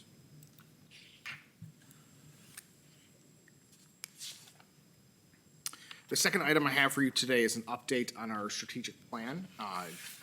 One of the things that we had committed to as part of the plan after it was adopted was to do a biannual review. The goal is to do this every June and December, and the reason for that is June, of course, is when we really get going on the development of our budget. And then December is to the point where we are kind of looking back on the previous year, but also looking forward to the next. And so use that opportunity to do this. Recognizing that we have our Truth and Taxation meeting coming up here in 15 minutes, I'm going to do this fairly briefly. But the details of the report are included in the packet. So if there are any questions that the commissioners have, please feel free to reach out to me afterwards. So brief overview, the plan, our first strategic plan, titled Sowing the Seeds of Our Future, was adopted by this board on August 19th. One of our first focuses was to build awareness of the plan, and we did that through a number of means. We released a press release on the day that it was adopted, held an all-staff meeting on September 4th. I met with Tim Bergstrom and did a newsmaker on September 5th. And then we've included information about it on our website and in the fall newsletter. As we look at, the plan has 4 different priority areas, and within those priority areas, there's a total of 15 goals that we're seeking to accomplish between now and the end of 2027. We kind of as looking at how, the dashboard of this, kind of looking at it from a stoplight perspective. Red, we haven't really gotten started yet. Yellow, it's in progress. Green, it is complete, being that the plan is only 4 months old. It should be not a surprise to anyone that there is no green on the dashboard yet. If it was, that was probably too easy of a goal. So I'm ultimately, though, I'm very pleased with where we are at this point. We have 9 goals that I would say that we are in progress on, 6 of them that we need to get going with. But again, it's really a 2.5-year plan, so we have plenty of time for that. Just very briefly, each of the goals, we have 3 goals under our financial stewardship. The ones that we have progress on are evaluating and reporting on the efficacy of our county-funded programs. We do that through the annual reports that our departments do for the board, come forward and talk about the work that they are doing. Since the plan was adopted, we've had 5 of those reports. And we are also beginning to review our participation in the state's performance management program, which will give us another method of measuring the work that we do. We are working to explore a local option sales tax for the long-term sustainability of our transportation funding. We held a work session on this back in September, and then at our next meeting, we are going to come forward to request to set a date for a public hearing, which I had a conversation with our Public Works Director today. We're going to target February 3rd for that based on his schedule and the publication requirements. So you'll be seeing that next meeting. Through our budget process, our goal is to evaluate opportunities for cost savings and reallocate resources based on our priorities. This was a significant goal of our budget in 2025, and I'll talk more about that in the next 20 minutes or so. Assets and amenities is our second priority. The goal is to support financing for the Meeker Memorial Hospital renovation. We had a work session about that project back on October 28th. At our next meeting, we're going to get another update on it from our hospital CEO, and we're going to ask you to adopt a motion affirming support for the project. And then the formal approval for the financing is expected to come next year. Our second goal under assets and amenities is to ensure a long-term solution for the operation of our landfill and transfer station. As you know, we've entered into a non-binding exclusivity agreement with Innovative Resources, and they're working on doing the due diligence. Staff has been continuing to meet with them on that.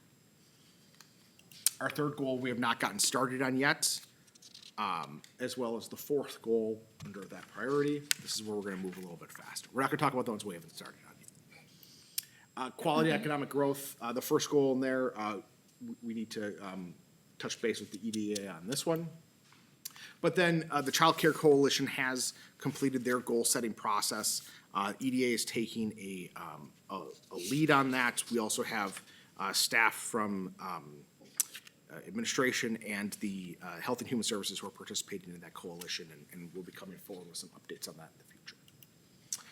Our third goal is updating our comprehensive plan that was included in the budget and removed due to funding constraints. We'll consider that again next year. Our fourth, under quality economic growth, is to seek opportunities to connect individuals and families with services, particularly evaluating the Family Resource Center. That we have received funding to do the explore and assess phase of that process. That phase is coming to an end, and we'll be providing a presentation for the board about where they're at with that project early next year. Our fourth priority is organizational excellence. It's ensuring that we are a fantastic employer, somewhere where people want to work. And so the first goal there is to create a leadership development program. Our HR team has been working on developing materials for incoming and new supervisors. And then we've been hosting a lunchtime leadership book club for 13 supervisors across the organization, allowing us to have conversations during that period of time. And then we have 2 newer department heads who are participating in the Leading on Purpose program that AMC was sponsoring. We do, on an annual basis, evaluate our job descriptions and our compensation system to ensure that they are competitive with the market. That work is complete for this year and will begin again next year. There were 3 positions that were recommended for adjustment, which have been discussed by the Classification and Compensation Committee. It's going to come to you for final approval in 2 weeks. And then the last 2 goals that were in here, we have not yet gotten going on, but will be focuses next year. And so again, overall, really satisfied with the progress that we've made over the past 4 months. Next year, we should see some more of those, the ones that have not shown as being started yet. Those should all turn yellow at some point next year, and we should see some of the yellows start to turn green. I really appreciate the support of this board. I appreciate the support of our staff and department heads who are really the engines who are working to implement this plan. I think that we're off to a really great start. That was a very quick wrap-up. The goal. And Thank you. It's nice to see that we're following through, because so many times we do these things and then they get left on a shelf someplace, so. Yep. This is good news. Being that it's 10 to 6, and we'll be entering the truth and taxation, would we like to take a short break? Are we gonna be doing committee updates or no? Well, that will be up to you. Andrew and I had discussed that earlier, and I just thought at the end of the meeting, we'd probably decide at that point whether we That's wish fine. to. Unless if we're gonna do that, we can actually wrap this up. What do you have on your report? I have something brief, but we can talk. It's not urgent. so Can we do can- it after. I just wanna talk a little bit about the hospital. Okay. I can do it right now. Yeah, because we'll just take 5 as we Okay, break so from we one had to a the other. governing board meeting last night, and you guys are gonna see it. We have finally approved a plan unanimously. I think they're coming next week. Yes, Yeah, on the next 16th. meeting. 16th. It's a beautiful building. They decided to go up, so we Good. have room to Excellent. grow. Perfect. So everybody just kind of clapped and went, because it's been a long process for a long time. And we're just fortunate to have the cash, so we don't have to hurry to do any bonding right now, because the big bills won't come till later. So I just wanted to share the good news with you, because there's been Wonderful. a lot of hard work put into it. And Mary Ellen called this morning and said she had non-alcoholic champagne at the huddle today. I'm so excited. I just wanted to make sure you knew that. Were you getting a little misty there for a minute? Bob? I- I know a lot of energy, and I'm teasing you, I'll tell you but who I'm did. Our congratulating you. at the Thank same you. time. It's been, I've been on there since I became a commissioner, and we've just, things have turned around, and it's just so fun to watch, and we're just gonna have a great hospital, and it's actually gonna be facing Sibley, so people will know it's a hospital. And so it's gonna be great, and we're still utilizing what we have, and going up, we're gonna have room to grow, which is a great idea if we have to grow Excellent. later. So, yeah, I'm excited. Good. She was a little misty-eyed last night, I'll tell you. Yeah, that's all I had. I wanted to make sure. I was wondering if maybe after our next full board meeting, if we could have a short work session just to talk about committee assignments. So when we come back, our first meeting in January, that can happen rather smoothly. Sure, we can schedule a special work session. Pretty Are we taking? What's he trying to get rid of? overconfident there? Oh, I'm getting rid of a couple, guarantee it. Are we on break now for a minute? Yeah, if, Unless- good with that, everybody? Yeah, It would be wise. okay. We'll take a, Let's see, I'm pretty sure, I know I just saw it. That would probably be a great idea. I'm showing 6 o'clock. Are we ready to go? Corey, we're back on? Okay. All right, welcome everyone, and I'm gonna ask our county administrator, Andrew Letson, to take over. Good evening, everyone. Thanks for joining us today at our annual budget and levy public hearing. So this year, we adopted a new strategic plan, which those of you who were in the room for a little bit about. But with that, we adopted a new vision and mission statements. I wanted to highlight those, that our vision is to ensure that we have, that we serve with integrity and purpose, building trust and partnerships in the community to support health, safety, and well-being of communities where people choose to live, work, and grow. And our mission is that we are united to lead and driven to serve. So the purpose of our meeting today is to talk about the county's budget and the proposed levy. As I indicated earlier, if you're here because you have specific questions about the valuation of your property, this isn't really the time to talk about that. The county assessor is next door and can answer specific questions. Today, we're going to talk about our budget and how that impacts the county's levy, the property tax levy, and what we anticipate to see coming in next year. But if you would like to stay and listen to me and then talk to the assessor at another time, we do have the phone number on the screen, and they are able to schedule an appointment with you or talk with you right away when you call. So We're gonna start things off today with some introductions.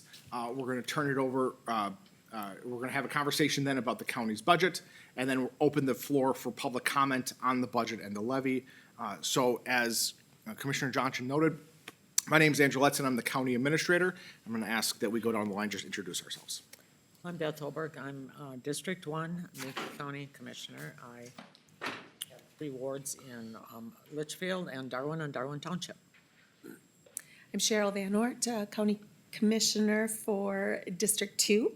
That would be the northern half of the city of Litchfield and Litchfield Township, as well as Forest City and Harvey. And I'm Paul Johnson. I'm District 3. We'll start on the east side, Collinwood Township, Ellsworth Township, Greenleaf Township, Cedar Mills Township, Cedar Mills, Cosmos Township, Cosmos, Danielson, and Acton Townships. Did you miss any? I don't think so. I'm Darren Somke from District 4.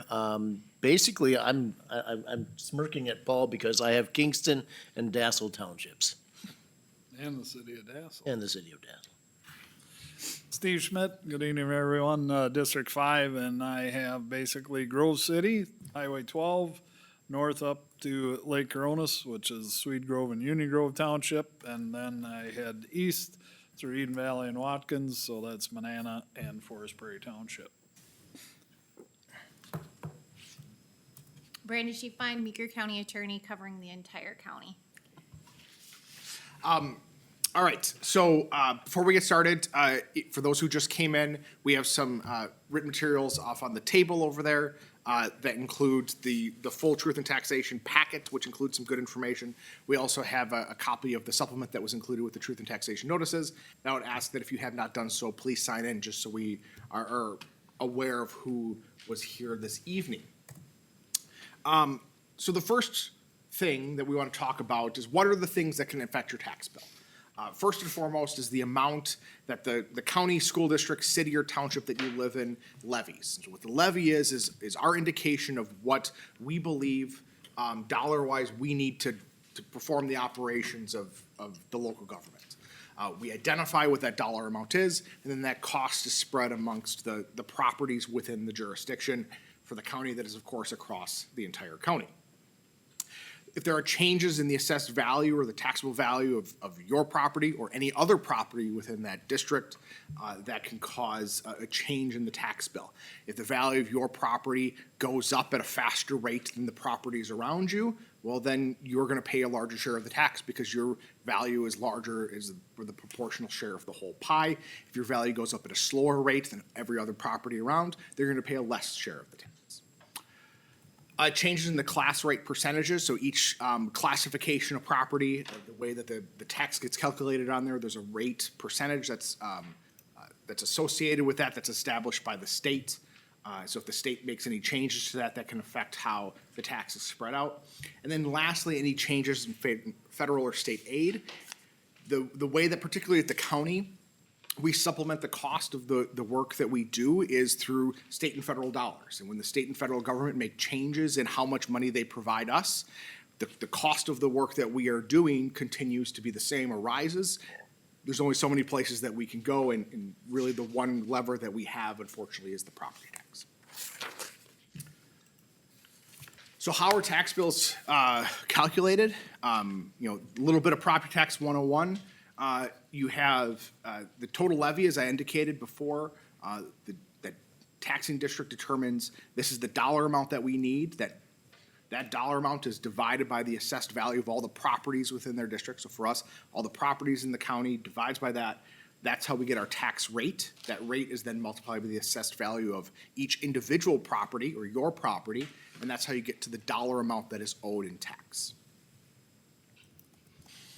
So as we look at the tax bill, of course, because you have this variety of districts that we're all paying into, each district gets a different percentage share of the total tax.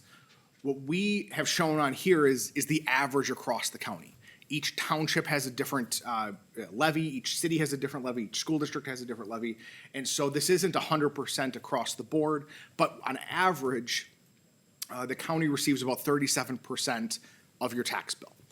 Some jurisdictions it's gonna be more, some jurisdictions it's gonna be less, but about 62.5% of the total tax bill is being provided to those other taxing districts. So even though you write the check just to Meeker County, what we do then is we take that and we pay that out to those other districts. So our budget process is 8 months long. It starts in May and runs through December. It starts with our department heads and our departments putting together their requests and their budgets. That goes through May and June, and then starting in July is when our commissioners get involved. We have a budget committee of 2 commissioners, myself and our finance director, and we sit down with the departments to review their budgets and provide a proposed budget to the full county board, who reviews that in August. In September, we are statutorily obligated to establish a preliminary budget and levy by September 30th, which was done this year. And at that point, once that is done, once that preliminary levy is set, the county board has the option to lower their property tax levy, but they cannot increase it beyond that point. Our goal every year is to get as close to what we think the final levy is going to need to be set at. And the reason for that is we want the truth and taxation statements that you receive in the mail in November to be as close to as accurate as possible. So those statements go out in November.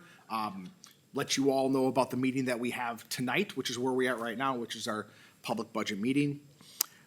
By the end of December then, the county board needs to adopt the budget and levy and submit to the Minnesota Department of Revenue what those figures are. So as we look back on 2025, we had some really significant accomplishments.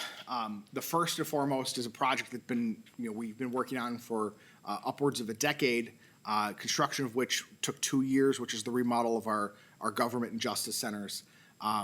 Very proud of the fact that that was complete. We had open houses at both of those facilities earlier this year. We were able to resurface portions of CASA 3 and CASA 12.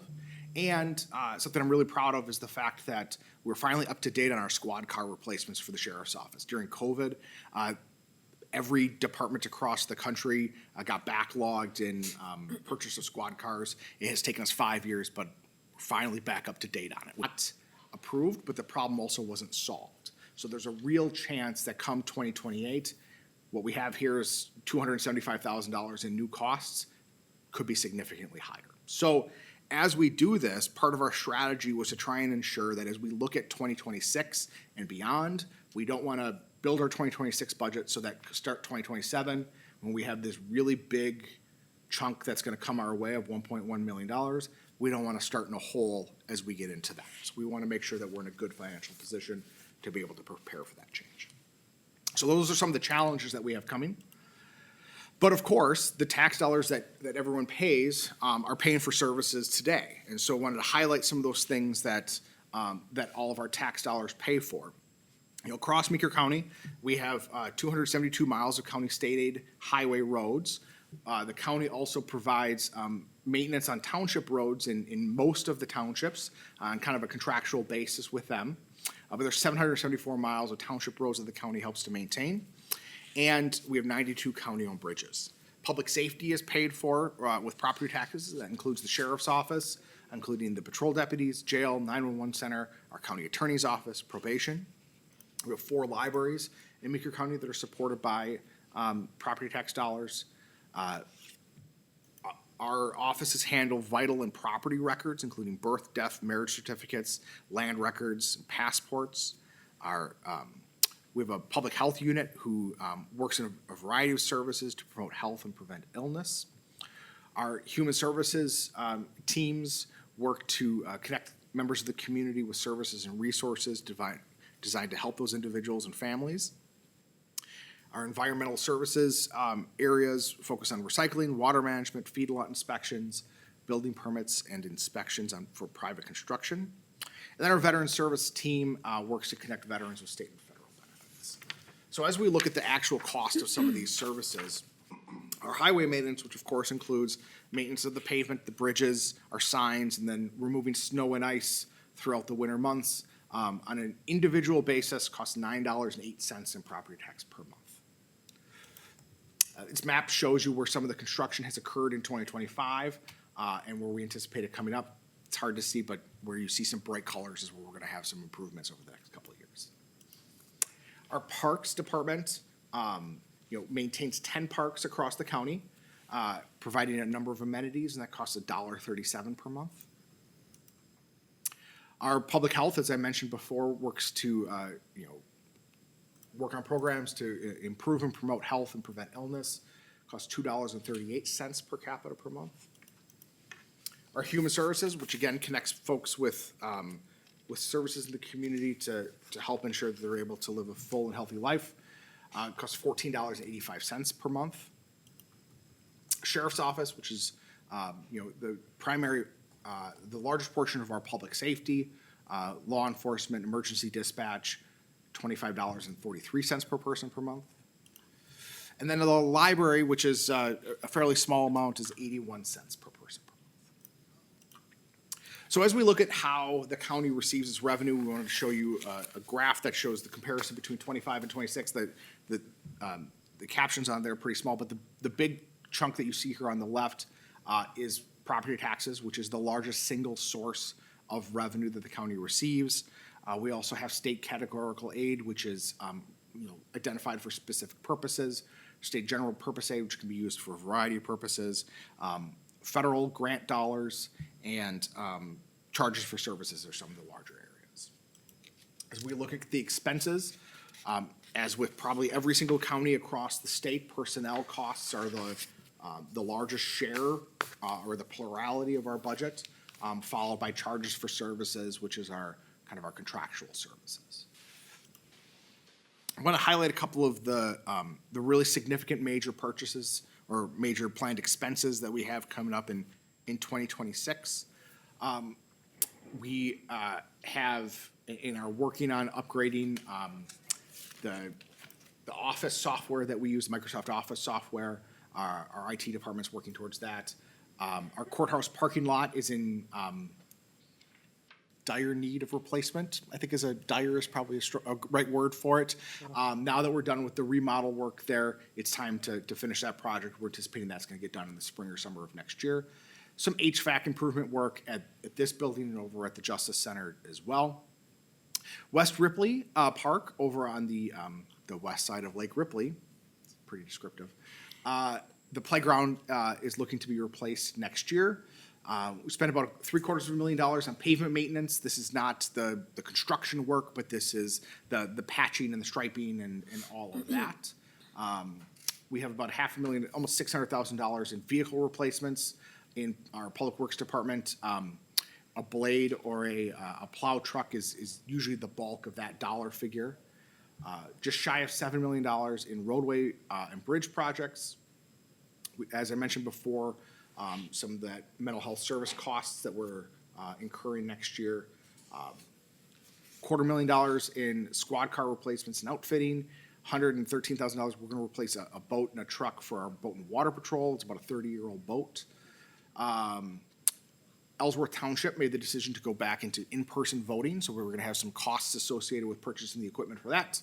And then the Minnesota Paid Leave Program, which I mentioned earlier.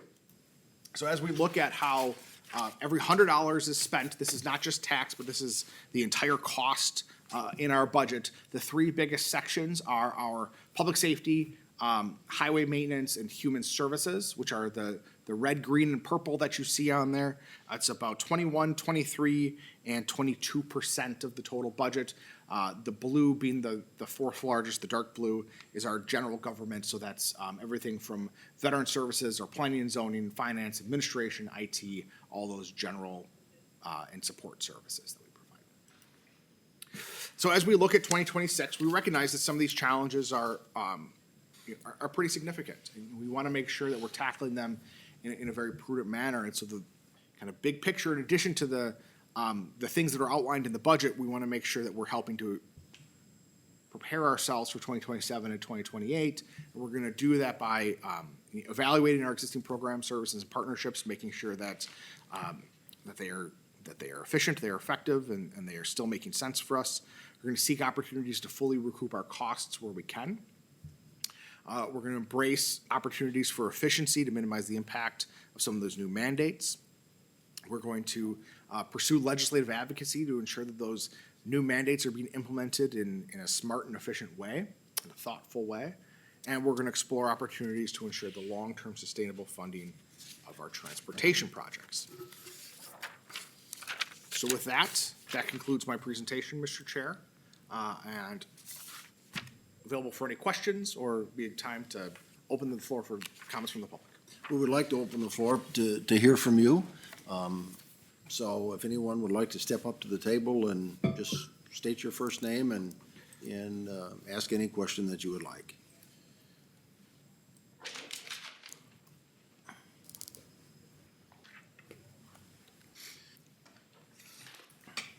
My name is Scott Haig. I live on the south side of Lake Washington.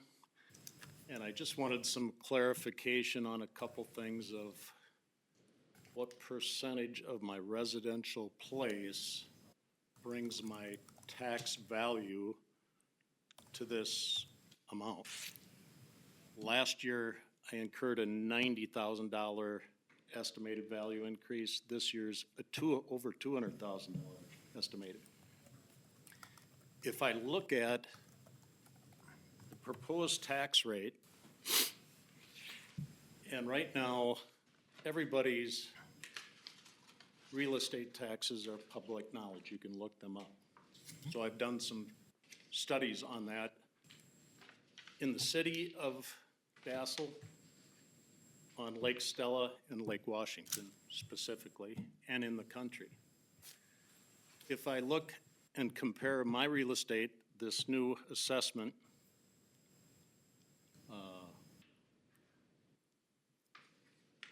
the city of Dassel, 50% of my value is paying less than 10% of my taxes. If I look at the lake next door to me on Lake Washington, places that are 70 to 80% of my assessed value are paying about 40%. If I look on Stella, it's even a bigger controversy there. So I've lived on the lake for 30-some years. This is the first year where I would say, if you can sell my house for that, take it. So I think the value is more than 100%. So I don't know what our goal is. If everybody in here is paying more than 100%, if you people are paying more than 100%, then it's fair. But I don't see how it can go up $200,000 and 90 the year before. And what is it then next year? And how did that formula come to this? And I have as examples as far as my next door neighbor with a similar house that sold 2 months ago, that's 15 years newer, and it sold for less than this, just barely. But the value and the tax base was quite a bit less. So I'm just confused on, is it square footage? I have if I compare it to the city of Dassel, I pay for my water, I pay for my septic, I pay for my road. I don't have the advantages of them. How can they be paying 10% of what I am, or 20%? It just doesn't make any sense. Have you had a conversation with the county assessor's office with these questions? Well, first off, I got this, I think, a week ago, and the date for the meeting was wrong. So then I got my new one today for the date of the meeting was here. So today is my day. Yes. So those specific questions, they can certainly answer. We are not able to answer those specific questions because we don't have information about how the value was necessarily created. They're the ones who establish the value. They can answer those specific questions. Fair. And they're next door, right? Yes, Right the now. county assessor is I mean, next door right now. They're in the available. room next to us. Right So. now, I will acknowledge that I'm feeling it too. My property tax value has escalated, but the assessor will be able to help you understand how they come to that assessed value for your property. And sometimes make a change. Absolutely. Yeah. You have time for that, so, Yes, I got my questions answered then. yeah. Thank you. Thanks Thank for you. coming. Welcome.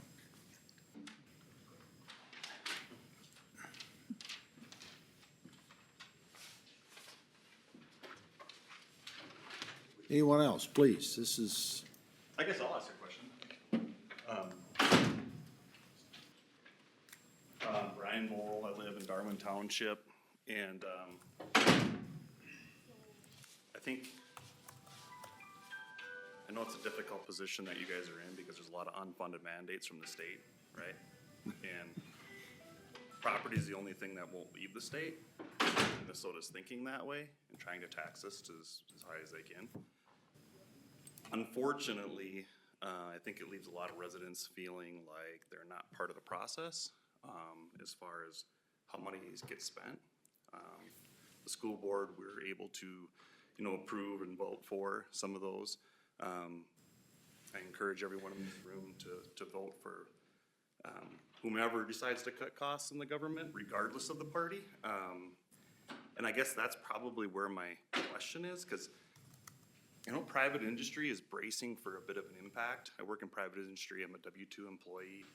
I'm feeling it, a 0.44% increase on the FMLA side, right? So between that and my property taxes increase, like, any raise that I was gonna get for the year is gone. And in practical terms, that means I'm not shopping for a pickup at Davis. That means I'm not going to Muddy Cow for a burger. That means I'm not spending the money in the county. And you guys noticed that you brought it up, right? Because we're a county that hasn't changed population a lot, probably since I've been born. I was born and raised in this county.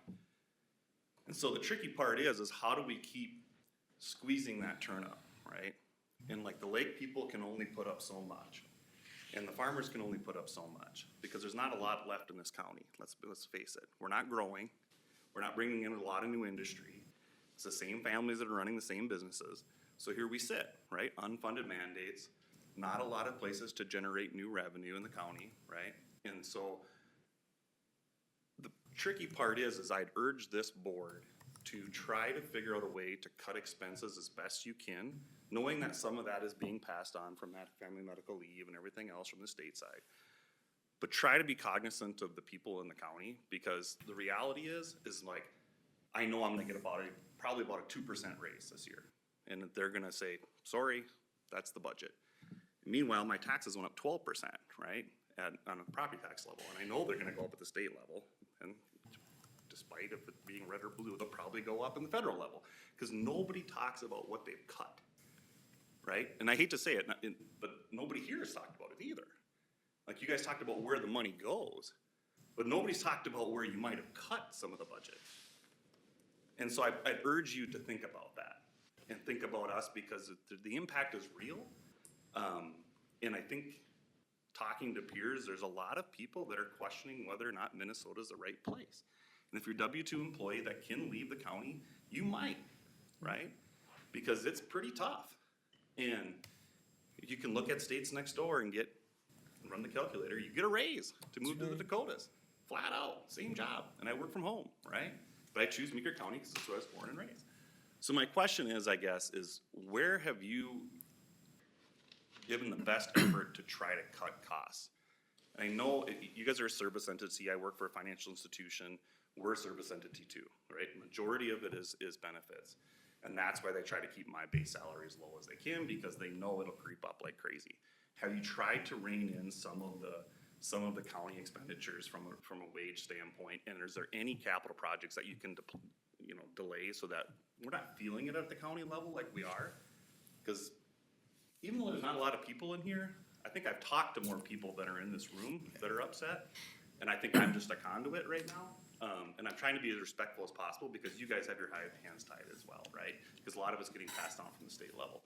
But those are my questions, and that's what I'd urge you to do from a board level standpoint. I appreciate asking that question, because, yeah, that is certainly an oversight. There was a lot of work that went into this budget to ensure that we are including the things that need to be included and deferring on the things that have the ability to be deferred.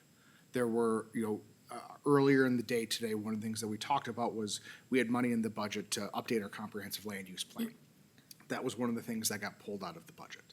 We spent a lot of time the board spent a lot of time taking a look at the money that they provide local organizations through appropriations and cut almost every single one of them. Not eliminated them, but cut almost every single one of them. There, where we do have some one-time purchases, we are using cash to pay for that rather than using, rather than borrowing for it, or rather than including it in the tax levy. So I talked earlier about ensuring that we were in a good position, knowing that we have some of these ongoing costs that are gonna impact us coming in 2027. That is why we didn't do more of that strategy and say, well, let's take some of these ongoing costs that we have and just pay for them with cash to buy down the levy, because we know we're gonna have those plus more that come in the future. But yes, thank you for asking the question, because that is something that we spent a lot of time on this year, is ensuring that where we are budgeting for things, we're as tight as possible. And we are taking a really hard look at the things that we are doing to ensure that they're not duplicative, that they are not, that we are spending the money wisely. And I think also that budget, we worked hard, I've been a commissioner the longest. This is the highest levy we've had, and it didn't come easy. There was a lot of debate, a lot of hard work. But I think as a board, we made a decision that we are gonna start. I mean, we've tried to cut, and we have made some cuts, but everything that comes before us, we're gonna have large discussions on staff. I mean, we could have cut 2 snowplow operators, but that's not gonna work, right? We have to deliver service. So we have there's so much of this that we don't have a say in. They'll leave, right? Then they make the mandates, especially in health and human services, and then they cut back the money we're getting. It's a helpless feeling. Anybody on this board will tell you that. This has just been an ugly year, and I agree with you. Well, I tried to preface. No that matter saying, how you yeah. vote for the people that are gonna Yeah, cut. I agree. I'll leave it with this so I can air time to someone else, but I think it'd be good for you guys to provide your insights on whether or not 9.13% is a sustainable increase, like year after year, and I heard It's Andrew not. talk a little. It's not. It's not. I heard Absolutely Andrew not. talking about like padding the coffers, so to speak. Which is why for years- 2027, but Right. what do you anticipate 2027, 2028 looking like? Because if people feel this pain, the punch in the face one time, so to speak, then maybe they can swallow it, but if it's year after year, it's gonna be a tough one. guys. And that's something Steve that is- Andrew didn't really talk about. We're looking at everything to see if we can do it more efficiently. Absolutely. If we can do it more efficiently, we can do it more cost effectively. And we look at every position in every one of our departments. We have no new staff on this No. budget whatsoever. It was just, so we're looking at every place. Can we add some technology here and maybe shift the way the workflow goes? Yeah. We gotta look at everything. I work in financial services and they talk about efficiency like until they're blue in the face, right? And I think the reality of it is like county tax and records is just an old school type of job, right? Like you gotta file it down and somebody's gotta be in a squad car and somebody's gotta be in a patrol boat and somebody's gotta be in a snowplow, right? And those things have to have a depreciation schedule that they get replaced on. I guess I'd push back that I don't know that there's a ton of efficiency measures that could really be had at a small town, county level items. I mean, there's some things, right, but you have to weigh out like technology amortization costs versus, what you're really gonna save. But a lot of the services that we provide are probably just bread and butter stuff that we've been doing for 40 years, right? But maybe with a shinier truck. And so I guess the efficiency thing, Paul, I get it. It's a nice thing to say, but I think it's really hard to get there. I do. So, but I'd love to see it. I'd just make a comment, and it's for everybody in the room. In February, the governor's budget came out with a $220 million cost shift to county government. You talked about, residents not feeling like they have much say in this conversation. And that's exactly how county governments, felt throughout the year, because we ended up at a $177 million cost shift, and somehow we're supposed to feel good about that. We're a red county in a blue state. And it doesn't feel good, because we knew right away back in February that this is really gonna hurt. And the challenge is one thing on the labor cost too. I know that Andrew's presentation to the board a couple of weeks ago, our labor costs looks high on the chart, but when we took it over 30 years or something like that, the percentage of the levy versus labor costs is basically flat. I mean, the amount, correct?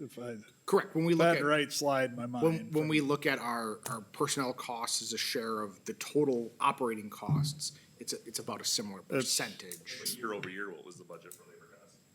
So the cost always goes up because the cost of labor always goes up, the cost of everything else goes up. But when we look at it as a share of the total operating budget, it remains about the same. That's what But Commissioner line Schmidt's getting item, at. the line item year over year. Well, yes, each year, But I mean, is it like 2%, 5%, 10%? you know, In aggregate. so it varies in area to area. We are restricted in some areas based on collective bargaining agreements that we have. And so we strive to ensure that we have adequate resources to address the things that have been negotiated. I don't have a specific percentage for you. I was So, waiting for the number, but I'll let somebody else. Thank you. Thank you. Thank you. Thank you. much, Brett. Yep. Much appreciated. Yep.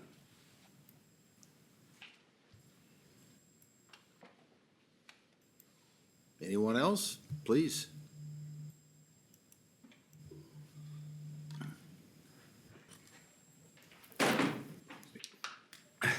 Stephen Lodka, Ellsworth Township. Who is responsible for sending out the meeting notice so we got it the day of the meeting? so our Pretty bad. our property records office, as we've indicated, there was an error on the initial one that went out that stated it was on Tuesday, December 6th. When that was identified, we worked with our printer to get it reprinted and mailed out as fast as possible. And we recognize that some folks received it today. We are recording the meeting and so anyone who was not able to attend this evening will have the opportunity to view the meeting. And of course, we're including in the information about that, my contact information, so they can reach out and with any comments that they may have, and we'll share that with the board prior to our next meeting. So when's the last time that the county has held their budget at a 0% increase? It's been 3.5%. It seems like it's been that forever. It's been increased every single year. The last time that the levy was set at 0%, I would have, This is the total amount the county government spends. I don't have that information. Because it seems it's always going up 3.5%. It's pretty bad because I, like a lot of people in this room and in this county that you are representing, are hurting. We've had extremely high inflation for 4 or 5 years. Our wages have not even come close to keeping up. Health insurance goes up 10% per year. We don't get a 10% raise, so we've been losing ground for almost a generation.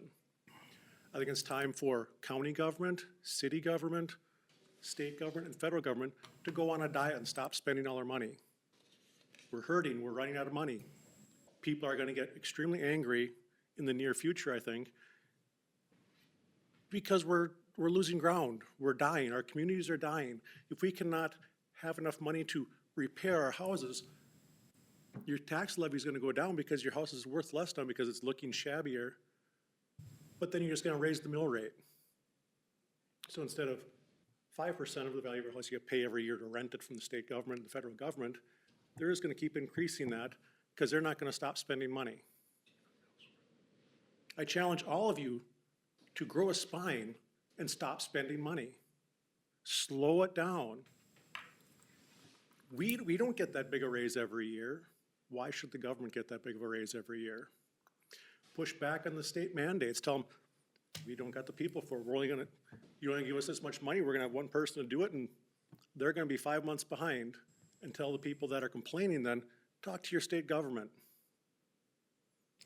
That's exactly We what's actually been talked about discussed. that. You just have to do that. I mean, That's our plan. We're not gonna be able to deliver services in the way that we've been requested to do it. We can't do it. When we go to meetings with other commissioners, this is our subject. We are tired of the increase in costs that are passed on to us. we can't take it anymore. We're the ones paying for it. We're We can't. absolutely with you, and when it was noted, the question was, are you cutting what you can? We absolutely are.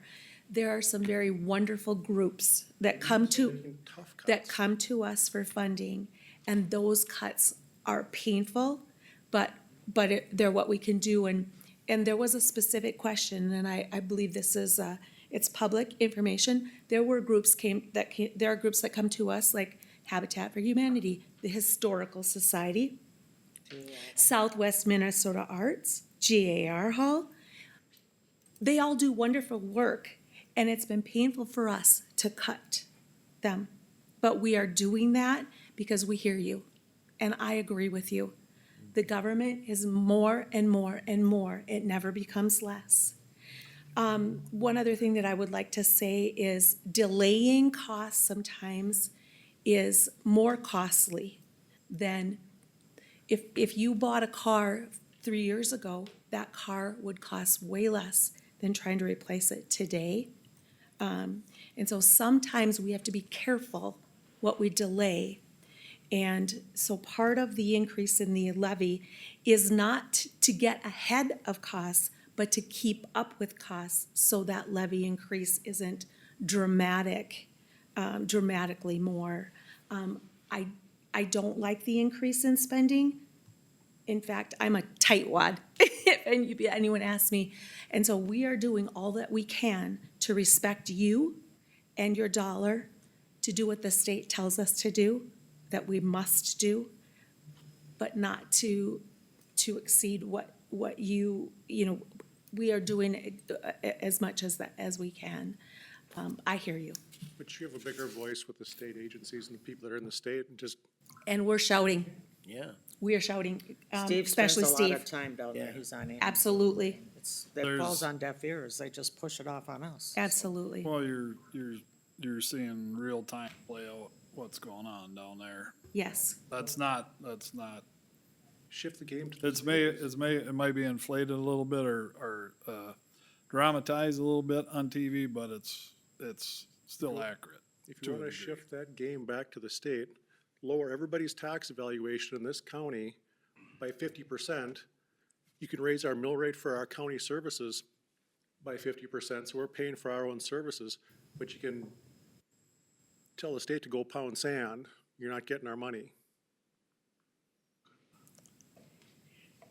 When we don't do the mandates, we won't get the money.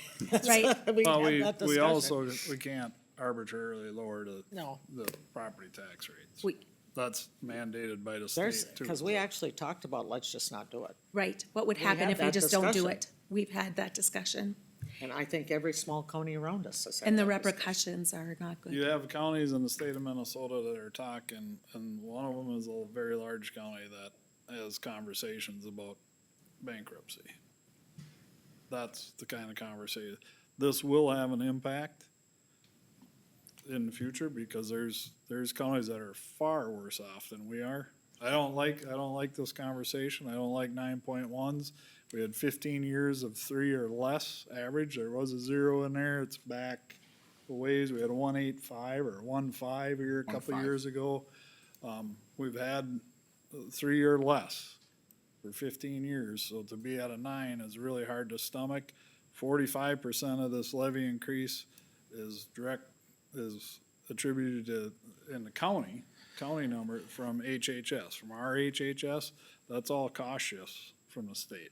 So 45% of that 9.1 is coming from a state cost shift through through one department. Nothing else, not anything else on the table, not wages, nothing else on the table. Just that one department. And we've So raised the Health and plenty Human of. Services, where is this county's money going to for that? Is that going to the SNAP Fitness, or is it, where does the cost break down So, for that? so A little bit of everything. the local dollars that we pay out is primarily to cover the administrative costs related to it, so our staff. There are several areas, several programs that pay out more to the county for their administrative costs, so they help offset some of those costs elsewhere. So it isn't a straight one-for-one that, it's all levy dollars that are paid for a certain position, or it's all state dollars that pay for this position plus another. The total Health and Human Services budget is about $11 million. The levy amount that goes to it is a little over $4 million, and that's largely the folks who are working in there, those costs. There's some service costs that we have to pay for as well that we are mandated to do, and some of those are levy dollars that go towards that. For example, when a child is placed in placement, right? If they have to be removed from a home, there's local costs that we have to pay to cover that cost on a daily basis. So, and that's based on state law. We hear you, we really do. This is, To start lowering costs, push back with the state, tell them, this is what we have to fund, we're just gonna give crappy service for it. And just so everybody in the room is aware too, I mean, a lot of the things that we got pulled off the table this year that made us feel like we won something, but I really don't feel that we did. Them are still on the table because of the makeup of the legislature. You know, there's things that got pulled off the table, but they're still laying on the table. The governor and will tell you, you know, these things are still on the table for next year. So it's gonna be extremely challenging with the makeup of the legislature as it is. I'm Your vote I'm matters. not sure some of the people down there even understand county government. Quite. I mean, I honestly, know they don't. They make these decisions like we've really cut something. No, they haven't. They pushed it They back don't on wanna us. cut their budgets, they're pushing it to you. That's right. Right. Absolutely. Balance the state budget on county government. That's what they did. So, but they're not gonna tell you that, but I'm surprised everybody isn't down there marching, cause I mean, it's unbelievable what they're doing.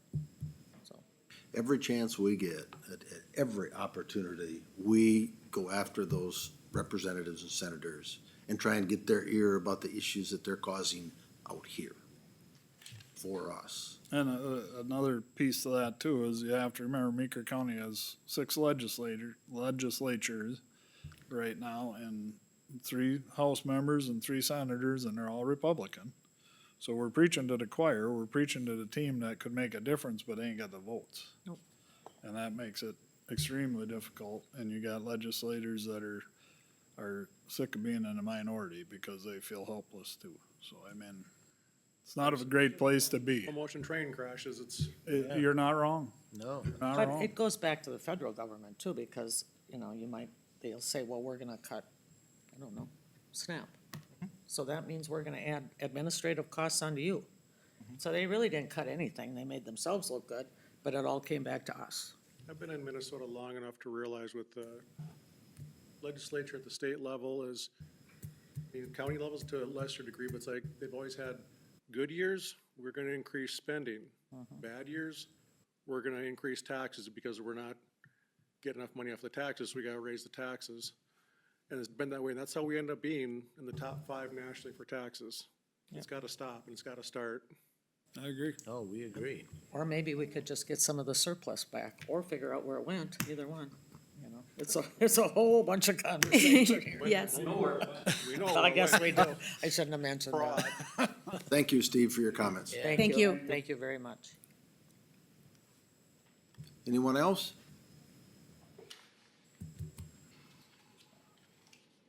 Anyone else? Well, I would like to thank you all for coming tonight. It's not a pleasant topic when we're talking about increases. It isn't. It's not for us. But I can assure you of one thing, that every opportunity we have, we will continue to fight for the residents of Meeker County with our legislators to get them to see how it affects us out here. And we will be frugal with your dollars. We will be very cautious how they're spent. It's all right for you guys to make some phone calls too. Yeah, Absolutely. Voters. And absolutely. we all have to get together and start doing more of that. Steve has spent more time in St. Paul than, I don't know, than he's Well, been here we- probably working. Steve is, and I'm just gonna Yeah. do you here a little bit. He is Secretary, Treasurer of the Association of Minnesota Counties. Now, not only is he doing it at the state level, how many trips to DC have you made now? 2 this year. 2. So he's spending a lot of his time out there trying to educate these folks that don't really have an idea about the bills they're passing. No. None. They really don't. And Steve's done a great job, and so have many of the other commissioners from other counties that have been working with him in this effort. So we thank him for that. And like Beth just said, don't hesitate to call your representatives. Stay on them. Make sure they know your first name. And, That's right. you know, we got to change it. You'll get to leave a message, because I do it all the time, so depending on what mood I'm in, you never know. But I leave one, so. Yeah. But thank you all tonight for coming and sharing your opinion. And Hopefully we educated you I a hope little so. bit too. I mean, whether it's good or bad, I mean, mainly bad, I know already, but I mean, at least we're trying to best we can. We feel your Keep you up pain, to we date. really do. Yeah, This has been a tough. We're paying the tough year. taxes too. Yeah. Yep. You're welcome. Thanks. Oh, thank you for being here. Yep. All right. Thanks for the they know? presentation, Andrew. Yeah, good presentation, Andrew. Do we want to do our committee reports? I can give you my very brief report if you would like. Yeah, It's well- good news. Abbreviated version. So on Wednesday last week, Greg, Tim, and I met with a potential developer and a local property owner about the VA community-based outpatient clinic. Yeah. We learned a little bit more about it. What we learned is that the VA has a process, of course, that they go through. They're gonna do a request for proposals for developers to submit, probably in February. And then at that point, they will select a developer and a site. The developer will come to them with a site in mind. And then, that is part of their selection process. What the person that we spoke with said was that there's a handful of players who do this work. All of them do them in multiple places around the country. They're all good. So whatever developer gets selected, they will likely be a very reputable developer. Are they only looking at bare ground? Yeah. Are they only looking at new construction? Not necessarily. So they would be looking at new construction or renovation, although they're looking for a fairly sizable building. Okay. Bigger than our Square clinic. footage? I believe so. Okay. They're looking at, Hey, ladies, just. if I remember off the top of my head, I think the number was 24,000 square feet.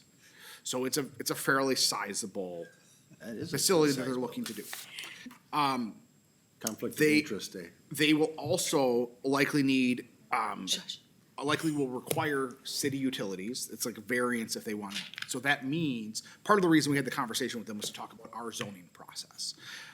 If they need city utilities, they either need to be in the city or annexed by the city. They therefore do not follow our zoning process, but it was still interesting to learn more about what it is that they wanted to do. I did highlight the fact that there are the clinic properties that will be coming vacant at some point here in the relatively near future. The individual was interested to learn that fact, but I don't know if they would work out. I don't know So- how much parking they need. I mean, they could add on to one. Would there be any interest in our veteran service officer being in that building also?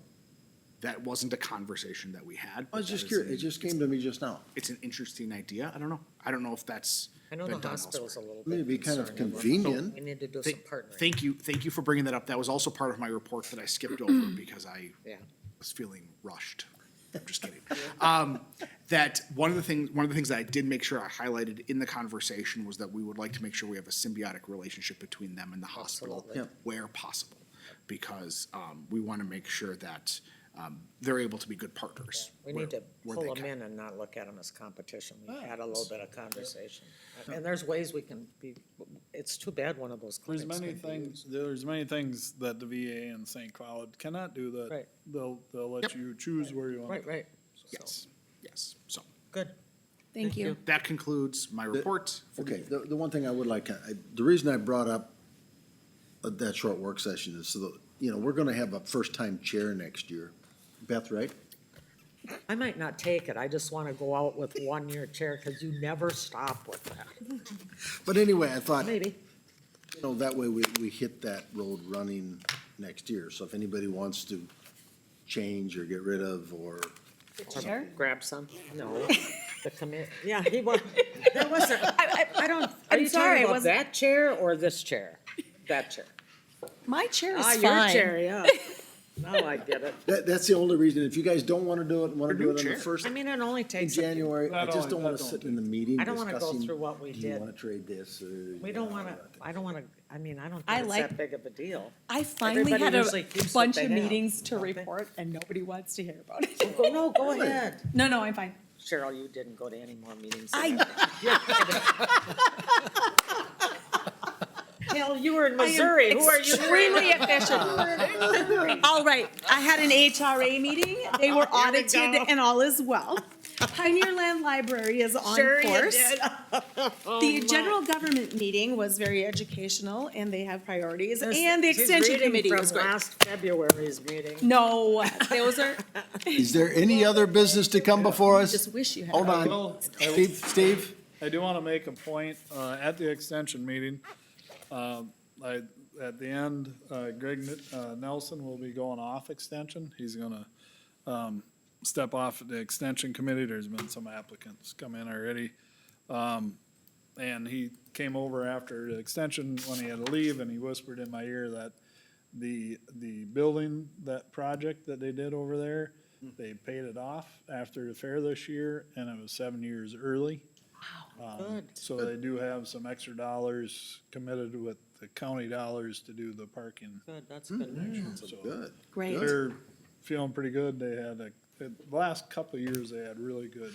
Is it the grandstand events they're putting on, did he say, or just? I think just the last, they've got And- some I was just momentum. the bingo. It's It's guys the running bingo. bingo, I forgot about No I question. think they got momentum going and it took a while, Yeah. but the last couple of Well, years good. now they've, They've increased a few things. That's a in nice Mission. fairground compared to some of them. It yeah, is. so it's just good news. Yeah, That, that's that good. building has paid off 7 years. For sure. So they won't be coming to us for more money, Well, Well, they know they We're can't. committed. as we already said no. That's what I was looking at the budget, I'm going, why is that so much? And I go, oh, that's right, we front loaded there. So now we've had good news from Beth about the hospital. We had good news from Steve. Any good news from you? I'm with Steve on the she extension was on committee. Okay. vacation. Any good I news from you? went to all these meetings. We were able to fund all the aquatic great. invasive We were species gone or for the a lake couple stuff. We were able to have money that hit all of the requests were fulfilled, Well, which is that's kind of epic. nice. I will make a comment too. Commissioner Kevin Papp has applied and been recommended by the AMC Board Executive Committee to be on the governor, on Bowser board. There was an opening there. He's a good one for that. Oof. I have to say, his resume is very impressive. I mean, he's a great candidate for that position. So Yeah. we're excited about that one, and we hope Yeah. that the governor He's in charge of the chooses him. environmental committee. Yeah. It's very good. Very not 16 years as Minnesota Farm Bureau president. I think he did lobby work in DC, for like the early years of his 13 years or something, I think. So he's very good in that whole environment too. So agriculture. He's funny too. Reminds me of farming. Well, I'm gonna ask one more time. Is there any other business to come before the board? Forgot where we're. Hearing none, we are adjourned. Thank you. Thank you. Thank you very much.